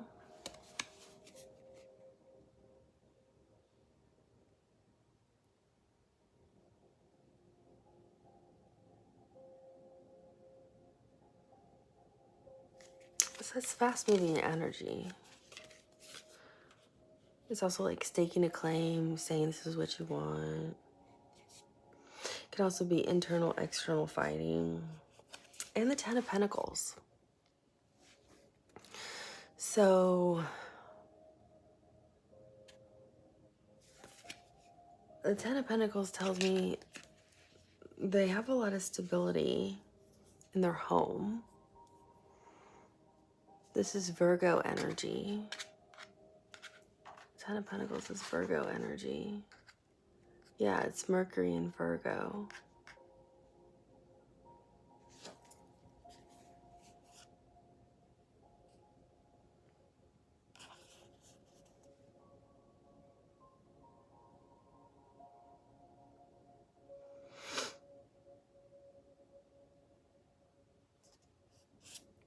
It feels like, and I don't want to say it, but it feels like, especially with the Seven of Wands, of like going back and forth and it being Mars energy in Leo and the Ten of Pentacles, I feel like they're financially secure, but this also represents home, stability, like wanting like a secure, happy home. But with it paired with the Seven of Wands, it's like either that's what they're trying to find and stake and claim. I'm getting two different messages. So I feel like there's two different, for you in pile 3, I feel like there's two different types of energies coming towards you. Not the same, not like if it's you watching it, I don't think both are coming at you. I feel like for some of you it's one type of energy, and for others of you I feel like it's a different one. So I feel like for some of you it's somebody who wants to claim somebody who wants the same thing. Like they're in the energy of, I'm looking for this. This is what I want. And I want to find somebody who wants the same thing as me. And we can build it together, because I feel like they already have the financial money behind them. I feel like they might be older than you. You could be older than, you could be younger than, yeah, then you would be younger than them. Or you might be the older one and they could be the younger one. But I feel like they could be the older person potentially, but you can reverse that too if it resonates. Take it as it resonates, right? For others of you, I get some of them are in this type of energy because they've left a marriage, like a marriage is ended. They've left a home that was not, it might have been a financially stable home, but I don't get it was a happy home. Because with Mercury makes me think of communication, travel. I feel like the communication was like this. It was conflicted. It wasn't in flow. It was Mars kind of energy. It was like battling all the time. This internal, external kind of communication. Like it was conflict all the time, is what I'm getting in terms of communication within the home. And they were so tired of not just being able to just sit down and just have a normal conversation or enjoy dinner or just enjoy being at home with their spouse and have just, I'm hearing you just eat spaghetti and watch TV or enjoy the dogs. Like they just couldn't even do that. And there would be a huge fight that this person would ensue. Like I felt like it wasn't them, it was their ex. I don't know if they're completely divorced or their divorce is almost final, but I feel like they can't get divorced fast enough. It was so bad. Like I'm hearing like, yeah, they just want to stake through it. Like run a stake through it. Like this is dead and gone. Like this marriage is over. And they'll be honest and tell you that. So for some of you, I feel like this person is definitely either already divorced or the divorce is almost finalized, because this is what they want. They really want a secure, happy, abundant home life. Others, this is what they want to claim. They're looking to find this and build this with a partner. Others have never had this with a partner. They thought they found it, but all they had inside was fighting and miscommunication and arguments. And now this is what they want with somebody. Because all they knew was misery. So it's going to be different for both of you.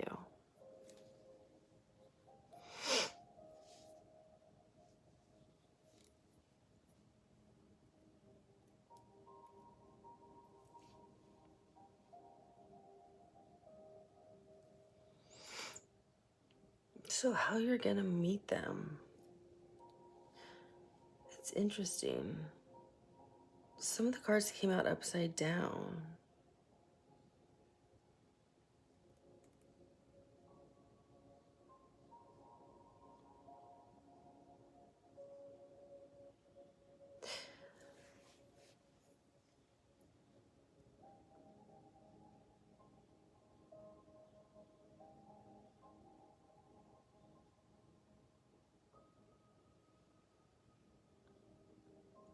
I feel like this person, so this is Virgo Major Arcana. They've been searching. Either way, either energy. It doesn't matter if it's the one who's divorced. I'm just going to call them divorced. It doesn't matter if they're almost divorced or not. I'm just calling the one who's divorced or the one who's been looking for a soulmate for that 10 of Pentacles. They've been on this journey. This I think I said Virgo Major Arcana. They've been on a journey like in search of the right connection, and they understand. They've been researching and trying to understand things and how things work. It's like they've gone through, especially the one who's divorced, is gone through like a big spiritual awakening. They've read about things like source, energy, vibration, meditation.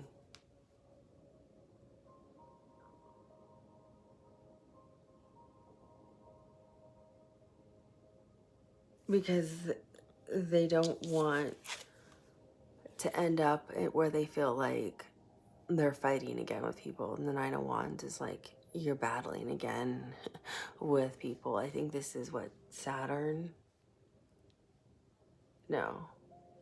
Oh wait, I'm looking at Pentacles, not Wands. I think this is, no, this is Moon in Sagittarius. So, yeah, see, you can almost see like the moon on the horizon back here. They don't, that's their fear. So they're kind of still in a fear place. I feel like you meet them when they're still timid and hesitant to a connection. I'm trying to figure out when you meet them, but I feel like when you do, they're still a little fearful of commitment and relationships. Even though they're both looking for, I feel like this is more the person who's divorced, because they don't want to be, I'm hearing, burned again. They don't understand the concept of the Nine of Wands. It's like, well, then you'll call in that energy and you will get it. Just lay down the wand and walk away and you're fine. You're not calling in a fight. So they're just kind of, I feel like when you meet them, they're going to be really guarded at first. Because Virgo's like a really good energy of keeping secrets. Not secretive, like I'm hiding things from you, but they're going to be kind of more quiet and reserved. They'll be open about if they're divorced or not. If you ask, it's not like they're going to keep that as a lie. But they're the kind of person you would tell a secret to and they would keep the secret. So I feel like they're going to be kind of guarded of their energy and who they are and just slowly kind of reveal themselves over time to you. I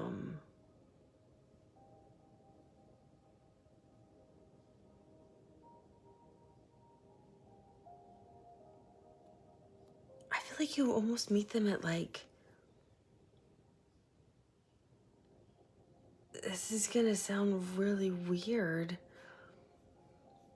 I'm getting different storylines for you, but for some of you, you're gonna meet them at like a charity event. So I don't know if it's charity for animals, charity for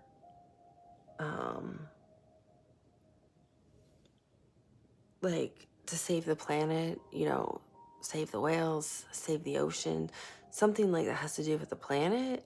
If it's a charity event, something about raising money or some kind of fundraiser. Some of you might meet them related to like politics, and both are like volunteering for like the same campaign, like the same political person that you support because you think they're have the same values that you value when it comes to like what's justice and equal and fair and right. I want to look up where justice is in this deck because I feel like you both value reciprocity and justice and the scales being aligned. So I feel like a lot of you meet volunteering somewhere. You might volunteer to pass out water during like a marathon or something like that. I'm just giving examples, but it feels like to me it really feels like animals related to the earth or something with politics. So I really want to look for the Justice card. This is a brand new deck.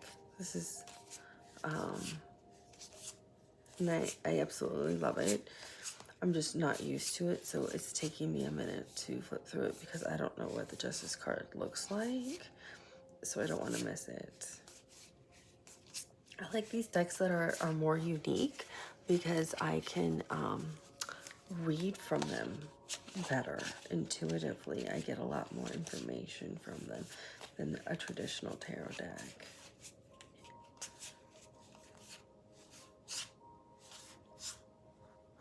Here we go. Yeah, no wonder.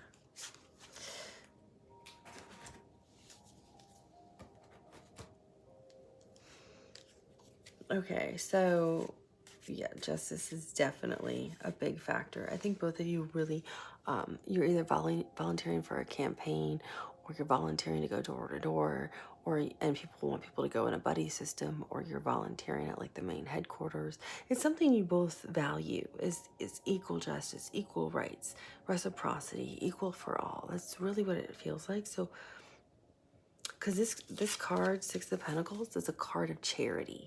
And I really feel as a charity event. I'm not getting reciprocity. You'll have reciprocity between each other, but this is how the two of you meet. And I really feel you meet at a charity event. And from the Seven of Pentacles, I got it has to do with the earth because he's planting. And so I felt like this has to do with Mother Earth, Gaia. So for some of you, I felt like it had to do with like saving the planet somehow. Others of you, I just saw I just literally just see animals all around me. So I felt like some of you, it was like related to animals.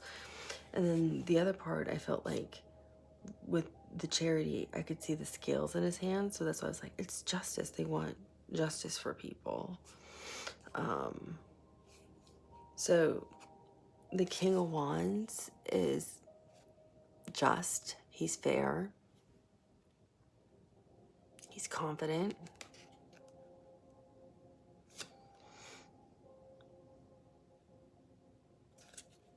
And he's next to the Justice card. So you'll be so you two will both be instantly attracted to each other because the King of Wands is very attractive and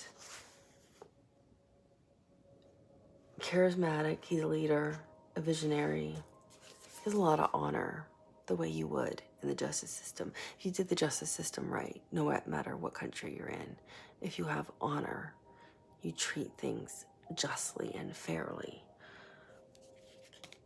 Just like you would in justice, which is the major arcana for Libra. And see all that sun behind it?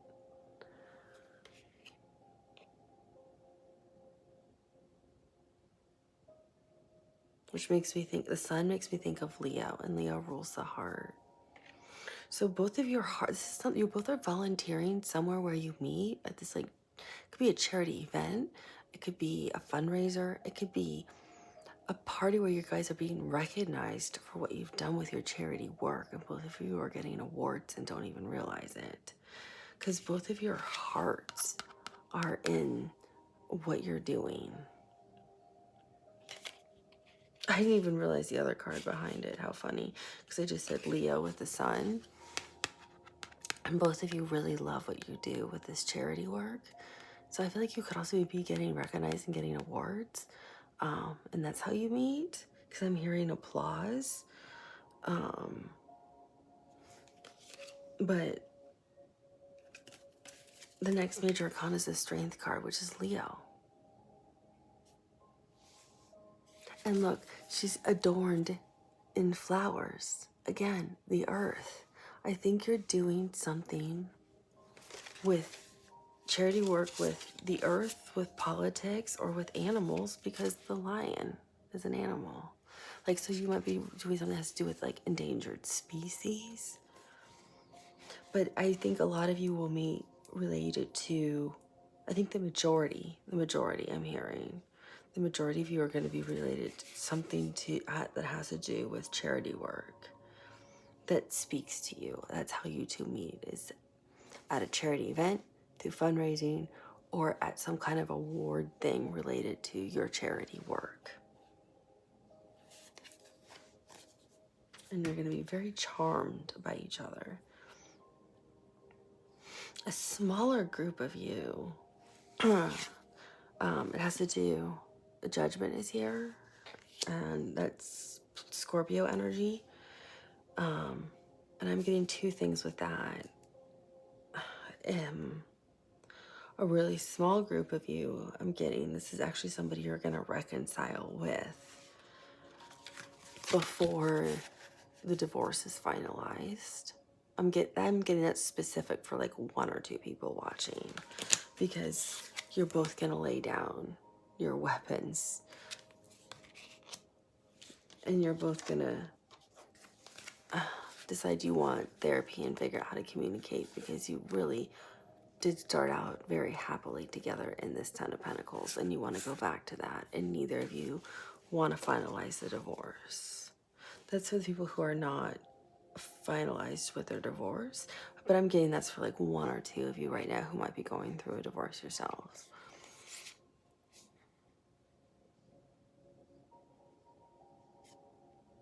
Like that's very, very, very specific. I feel like you might even have a golden retriever or a lab with this person. Yeah, you have a golden retriever or it's a golden lab or a yellow lab with this person. So it's very specific for like one or two people. I think you're going to reconcile. For another small group of you, because the majority of you, it's that charity thing we just talked about. For another small group of you, I feel like you meet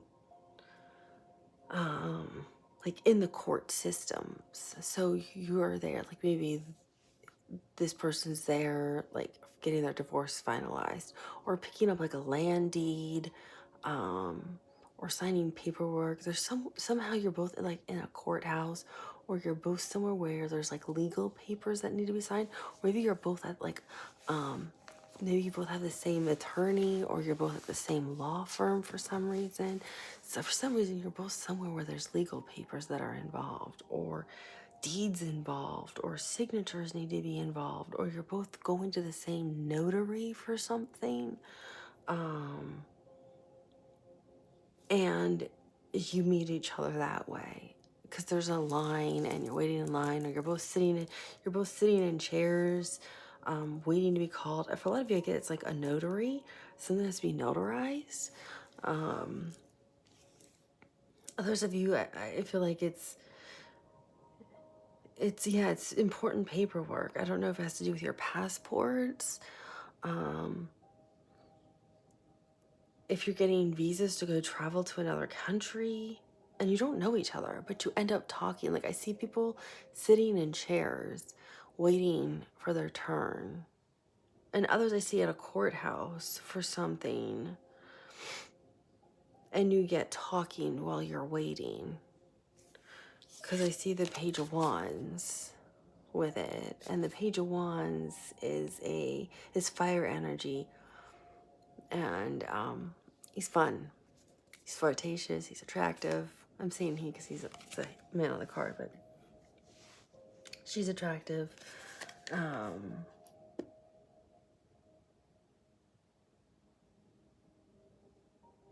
There's all this like golden light behind him.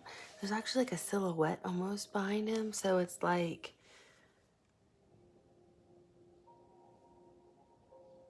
as you're sitting there, I think I'm just saying this as if you're the woman, right? And you could be the man I'm talking to, it doesn't matter. But the woman's sitting there, and it's like he just keeps looking over, and then she finally smiles or something because he's really good looking too, and he keeps looking over like, "Wait, she's pretty," but it's like there's like only a chair in between the two of you. So then he gets up and moves over and says something kind of funny or flirtatious.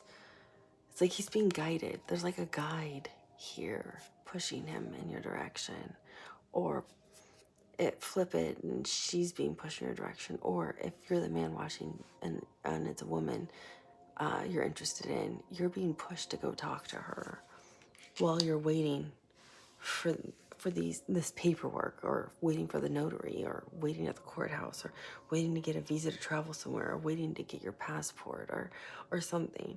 But that's what happens. You say something funny and flirtatious and you guys start talking, and that's it. Because the group that's in this area over here about looking for the visa, looking for the passport, getting their notary signed, all of that, you actually,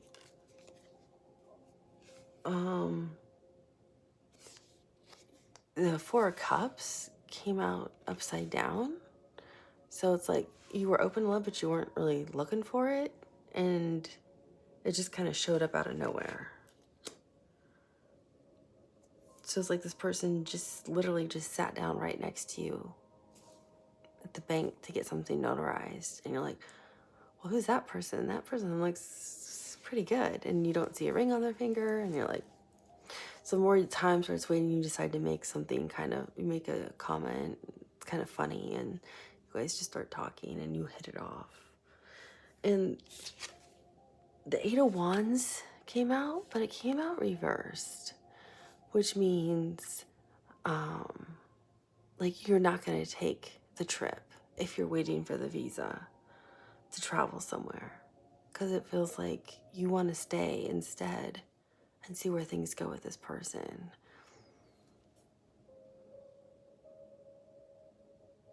Or it also feels like, too, for those of you who are concerned about the person that you do meet, I feel like that you meet at the charity events, or you could even still meet, too, through the other examples I just gave, like getting a passport, getting a visa, getting something notarized. If they're not, their divorce isn't completely finalized yet, there is no communication going on with their ex other than their lawyers are only speaking to each other. They're not talking to their soon-to-be ex-wife or soon-to-be ex-husband. There is no communication. Like I said, there's literally only like 1 or 2 people that are going to reconcile. And they literally, I think, have a golden retriever or a golden lab or white lab.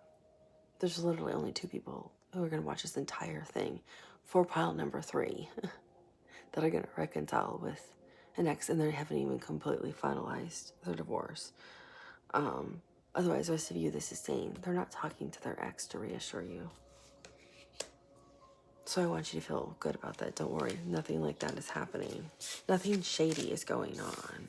And they're very open to love with this being upside down. They're not refusing any kind of opportunity. Like, they're open, they're looking for love, is what I just heard. They're definitely looking for love. So I don't think you need to worry about that. What's the next thing we want to look at is how are you going to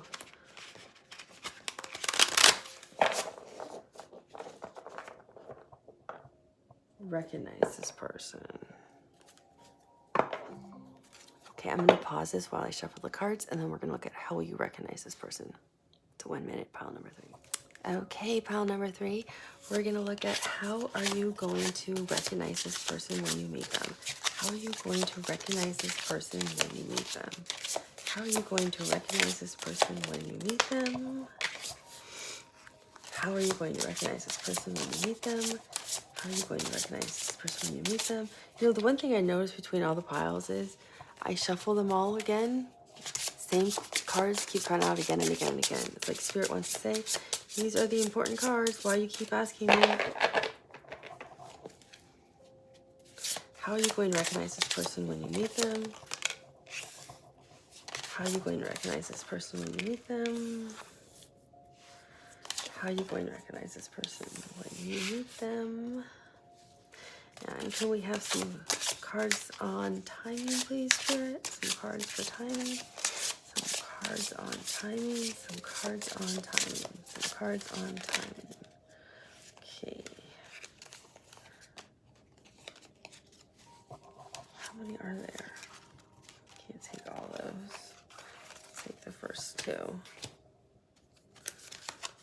And then put these up here, and then we'll look at potential outcome. Spirit, what is the potential outcome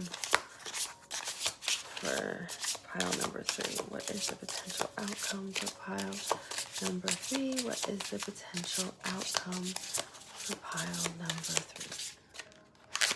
What is the potential outcome for pile number 3?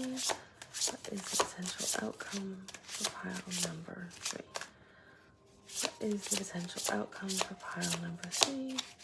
Potential outcome for pile number 3. Potential outcome for pile number 3.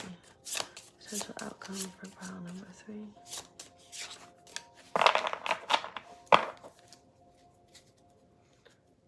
What's the potential outcome for pile number 3? What's the potential outcome? What's the potential outcome? Wow. What's the potential outcome? Oh my goodness. Any more cards for potential outcome for pile number 3? You're the best outcome I've seen so far.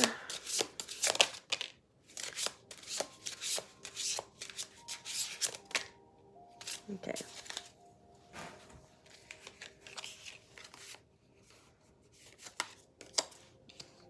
Wow.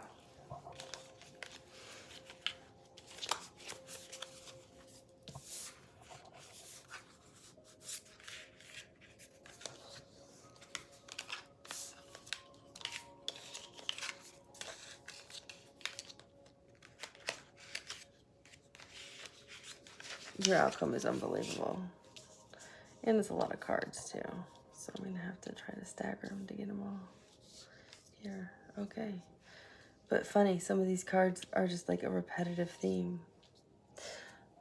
And there it is. Okay, so how will you recognize this person when you meet them? Well, they're going to be in that Page of Wands energy. That's how you'll recognize this person. They're going to be very flirtatious with you. Yeah, they're going to be a real flirt. So you'll recognize them by being very flirtatious with you.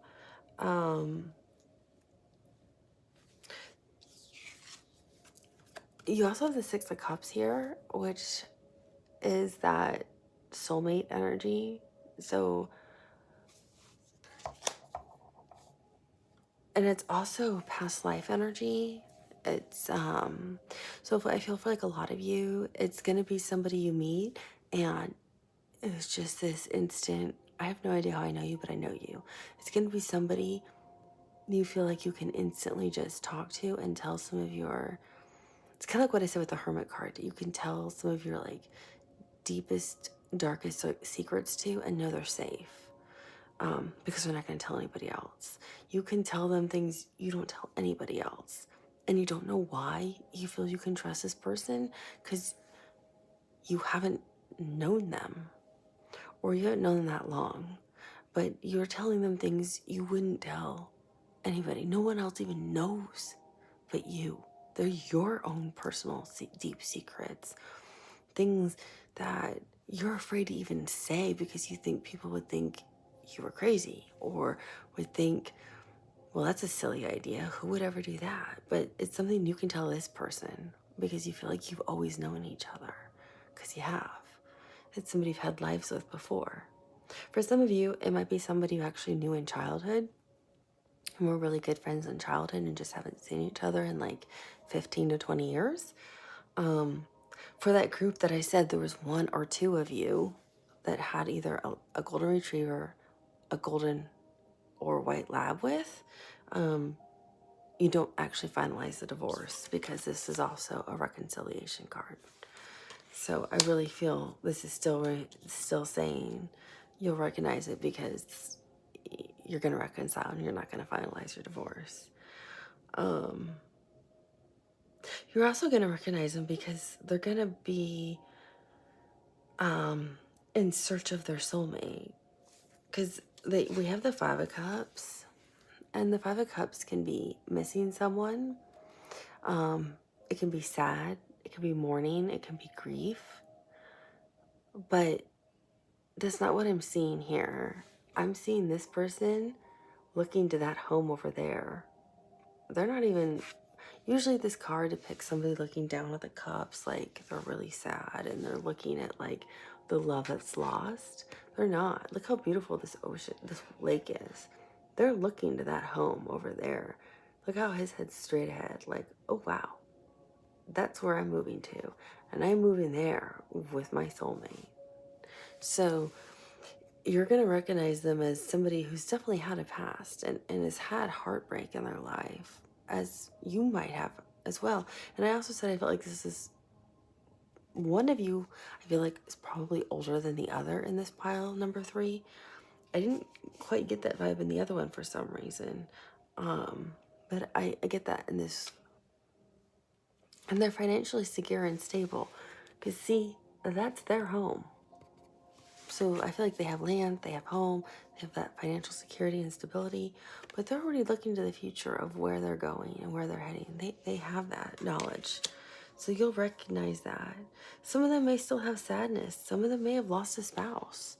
I just don't really think that's many of them.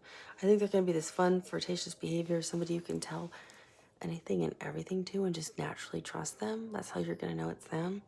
And somebody who's really looking ahead to the future of what they want to build with that Ten of Pentacles we saw in their energy. And they also have Moon and Libra with the Two of Swords. So they're going to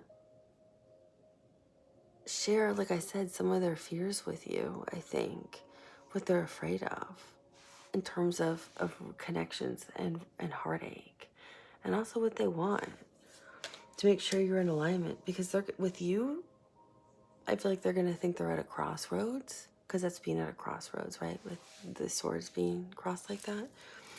Because they don't want to make the same mistakes they've made in love again. So they're going to be pretty upfront with you, I think, about what they want, because they don't want to make a mistake, and they're going to tell you what they're looking for to see if you guys are in alignment. Like, I never want to be married. Maybe, again, I only want a life partner. And if you're somebody who 100% has to be married, don't compromise what you want. Tell them, I 100% want to be married at some point in my life. And then walk away. If you are okay with that, then you can keep dating them. If you're somebody who's like, well, I don't really care if I'm married or with a life partner. I just want to be with the right person in the right connection and in love, who's the right fit for me, then that's fine too. Some people definitely want to be married. Some people want children. Some people don't want children. I feel like this person's going to have kind of that conversation with you, because I really see them looking to the future, and I really feel that they're also going to feel connected to you. But this is how you're going to recognize them, that instant connection, that I can tell you everything kind of connection. I think you're going to be debating. You're going to recognize them because you're going to be debating. You might have another option. Pile number 3. There might be somebody else you're interested in, and you're weighing, do I go with this one or the other one? So you might recognize them as this is the other person you weren't expecting to show up. This is the one that puts you in the, uh-oh, wait, I thought it was the other person. Who's this? I think that's what it is. Actually, this is the one that makes you stop and pause, because I feel like maybe you've gone out with somebody else like maybe 2 or 3 times, and you kind of like them, and then this person literally randomly shows up in your life. Like the other one you might have met on a dating app or were set up with on a blind date. That kind of more formal way. It seems like the more formal way now people are dating. Or you went through a matchmaking service. But this one just appears out of nowhere in your life. And now you're like, wait, what? Now what do I do? The more I'm around it, the more I realize this is you. And you really like flirting with them, because this is them on one side of it. You really like flirting with this person.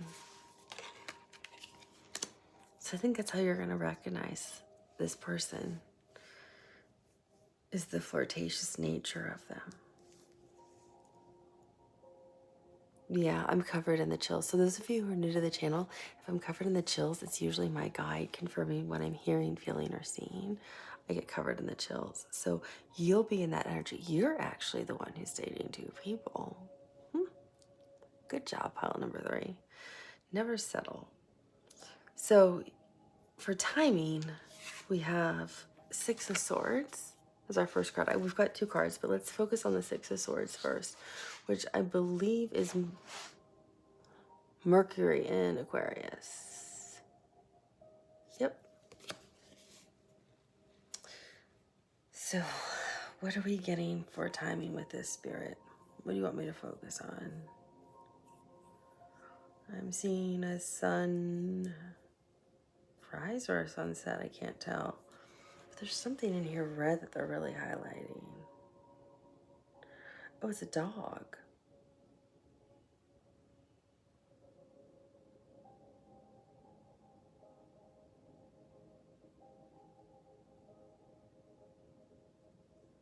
is that a dog? It looks like there's a dog in here. You see that? A little dog? Looks like an animal. That seems very poignant.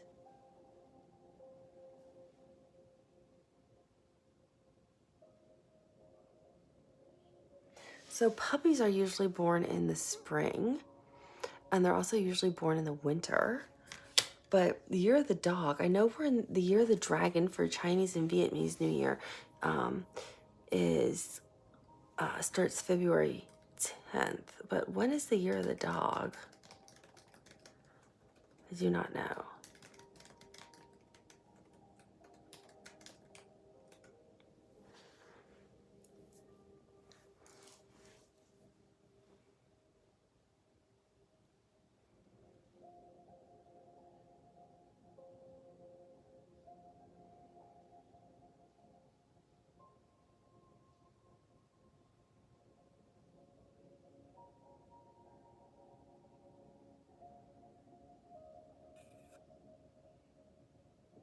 Well, dogs are important.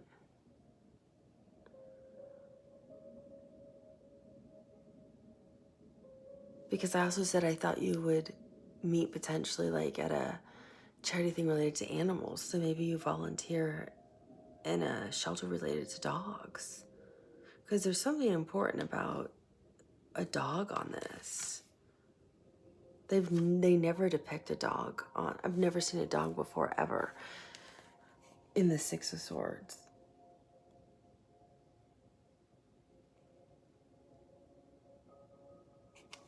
Okay, let me Google this and see what a dog might mean for timing, or maybe they're just highlighting that a lot of you might do charity work with dogs. But let me look this up really fast because I don't want to take up too much of your time. Otherwise, I'm getting something else for timing, but that dog is really significant. I'm also seeing 2 white swans. 1 second. Okay, so I got the timing. This is oddly specific.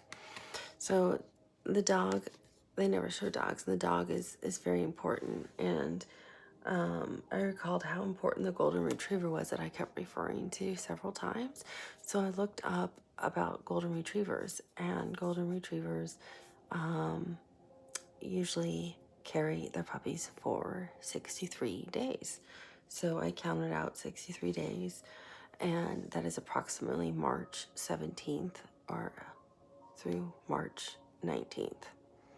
So you can look at it that way. So whenever you watch this pile number 3, in about 60 to 63 days from watching this is probably based off of this card, because this dog is really significant, and so we're golden retrievers. So I was thinking about when puppies are born, right? And so I used the golden retriever, and that's what I kept being guided to, was the golden retriever. So it's about 60 to 63 days. Or you can also look at it as golden retrievers have anywhere from 9 to 13 puppies. So then you could look at it from 9 to 13 weeks from whenever you watch this video. So you can look at it as 60 to 63 days, or 9 to 13 days or weeks. Your timing is fluid, right? It could also be 3 to 6 weeks for 63. But 6 and 3 is 9. That's 9 weeks, right? So it could be 9 weeks to 13 weeks, or it could be about 63 days for whenever you watch this. So the other one I'm using is 8 of Swords, which is Jupiter in Gemini.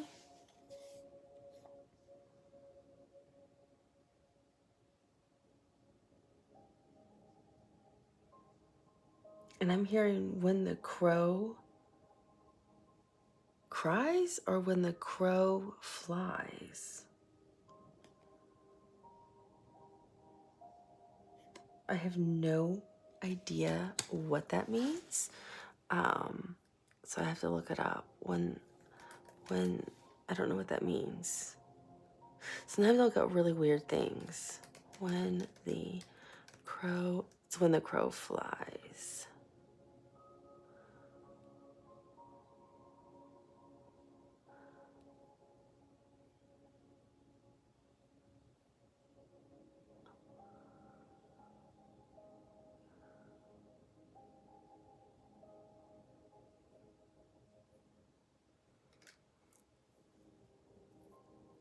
When the Crow Flies. Oh, okay. So When the Crow Flies is actually a Turkish series on Netflix. Maybe you're trying to get a visa or passport to go to Turkey. I've always wanted to go to Istanbul. Not that any of you probably really care, but that's one place I'd love to go see. So let's see. When did that come out? Because, oh, it's As the Crow Flies. Okay, As the Crow Flies. If I can look up As the Crow Flies. As the Crow Flies. That came out.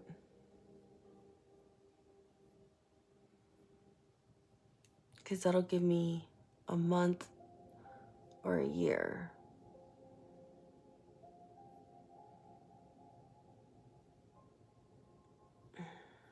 Okay, there's season 2.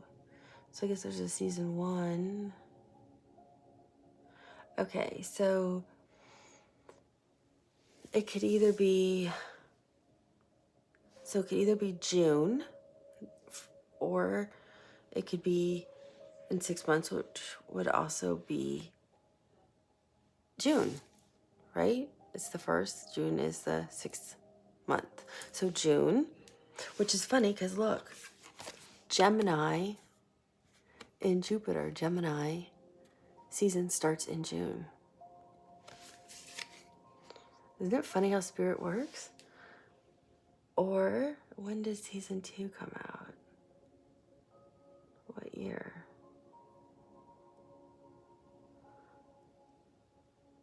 Oh, come on, just give me the year. Oh, that is season 2. So then, or is it season, no, that looks like season 1. So let me look at season 2. Must have been 2003. So then it would be July. So June or July. So again, 9 to 13 weeks or 63 days. So when I looked at that we were looking at like March 17th or 18th or 19th, somewhere in there, pile number 3. But I didn't look at it from a week perspective. So let me look at 9 weeks for you. So 9 weeks is 1, 2, 3, 4, 5, 6, 7, 8, 9, which would be March 18th. That's because this is how many puppies they have. They can have 9 to 13 puppies. So that's if they have 9 puppies, and then 10, 11, 12, 13, or April 15th. So it could be between, March 18th through April 15th. It's kind of the earliest time frame, and then the latest time frame is June and July. So I hope that helps. And now let's look at your outcome, right? So it's pretty easy. It's pretty evident to me what Spirit's saying with this one. This is the 7 of Swords, and this is Moon in Aquarius. And it's saying, basically, take off your fake mask. Be your authentic self. Be who you really are. If this is somebody you are interested in, don't be deceitful. Don't pretend to be somebody you're not. Because the moon is our fears. It's our emotions, and it's our intuition. And the 7 of Swords represents wearing a fake mask, being deceitful. I don't think you're a thief, so I'm not getting into all the other parts. But you can see how he's like looking back, but walking forward. And the way the cards lay out is you're looking backwards, but walking in this direction, meaning you're not being, like you're going in the opposite direction of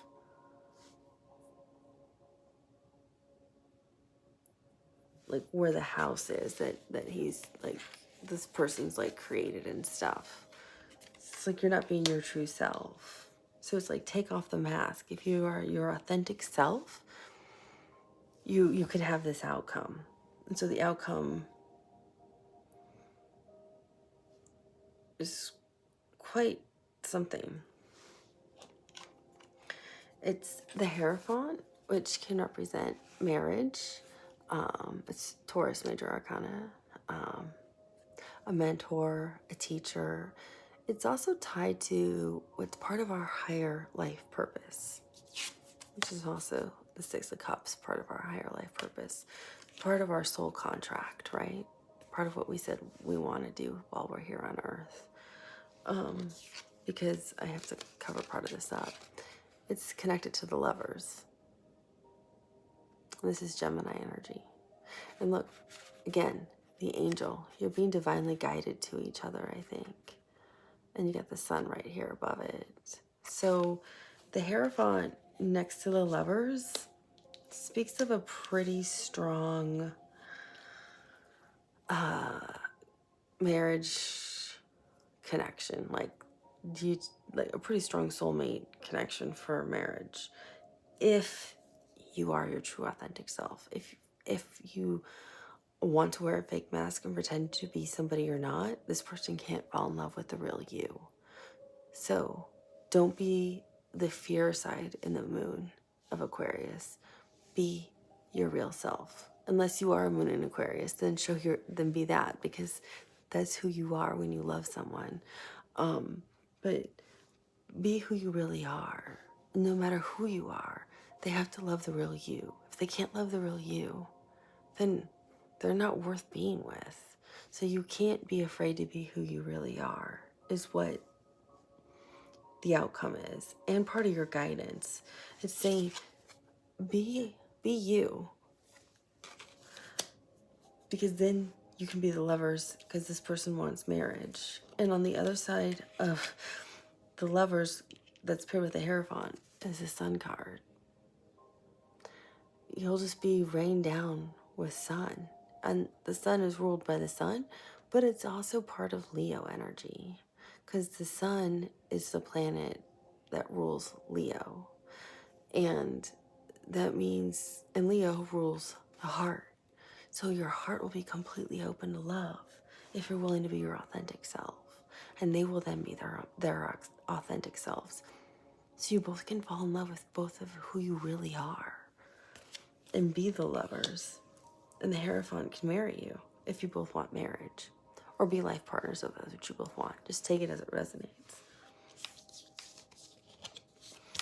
And you will have, with Justice, Libra's Major Arcana, which is in our South nodes right now, will ensure true reciprocity, true balance. Like the scales will be completely aligned between the two of you.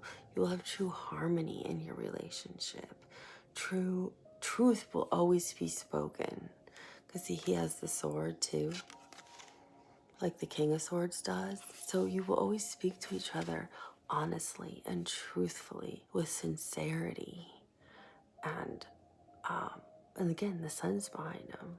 And it will always be with integrity. But all you care about is being just with each other. And honest and open communication will always prevail, is what I'm hearing. Because both of you will be the King of Cups, which is water energy. And this is following your heart. So your hearts will always be open to each other.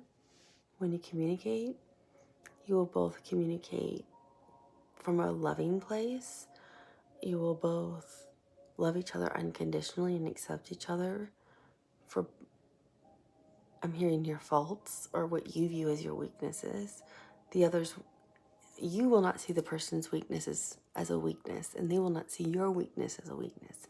You will both love each other for those things. You will both have very healthy boundaries in love and build a beautiful, loving home with that Ten of Pentacles. And if you want children, you'll have children. If you don't want children, you won't have children. If you want to travel, you'll travel. You will have it all.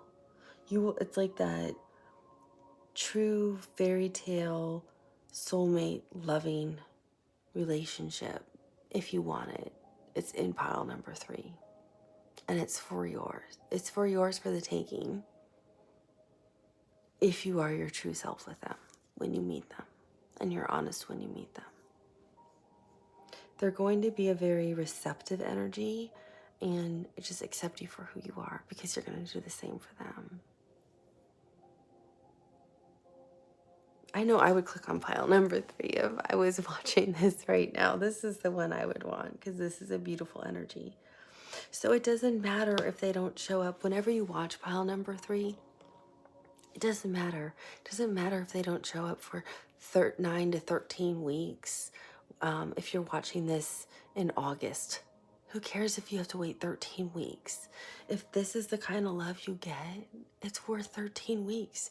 Do you and have some fun in between. Because once you get in these really serious committed relationships, your whole life changes. And then it's about each other forever. And you can't do some of the fun things you used to do with your friends. And it can't be just you making the decisions all the time. It's always a joint decision. So enjoy your life while you can, because once you end up married or in really serious committed relationships that lead to marriage, you can't live carefree. So go do the things you want to do until this energy shows up. Just enjoy you. Enjoy your life while you can, because life changes once you end up in these other kinds of connections. It's still a beautiful thing, but it doesn't allow that other independence of, well, I'm going to do whatever I want. I'm just going to take off for this, city for the weekend with my friends because I feel like it. Well, you can't do that when you're married. You have to talk to your partner about that before you decide to go do those things, because now you both have money and you have to make those joint decisions together. Should we do that, or do we want to do something else with our money? So just enjoy where you are right now, because this person is coming into your life. And they're going to come into your life at the right time because they're being divinely guided to you. So enjoy the experience. Enjoy life. It's a beautiful time, whatever stage you're at. Thank you for watching. Thank you for being a part of the channel. And I will talk to you soon. Bye.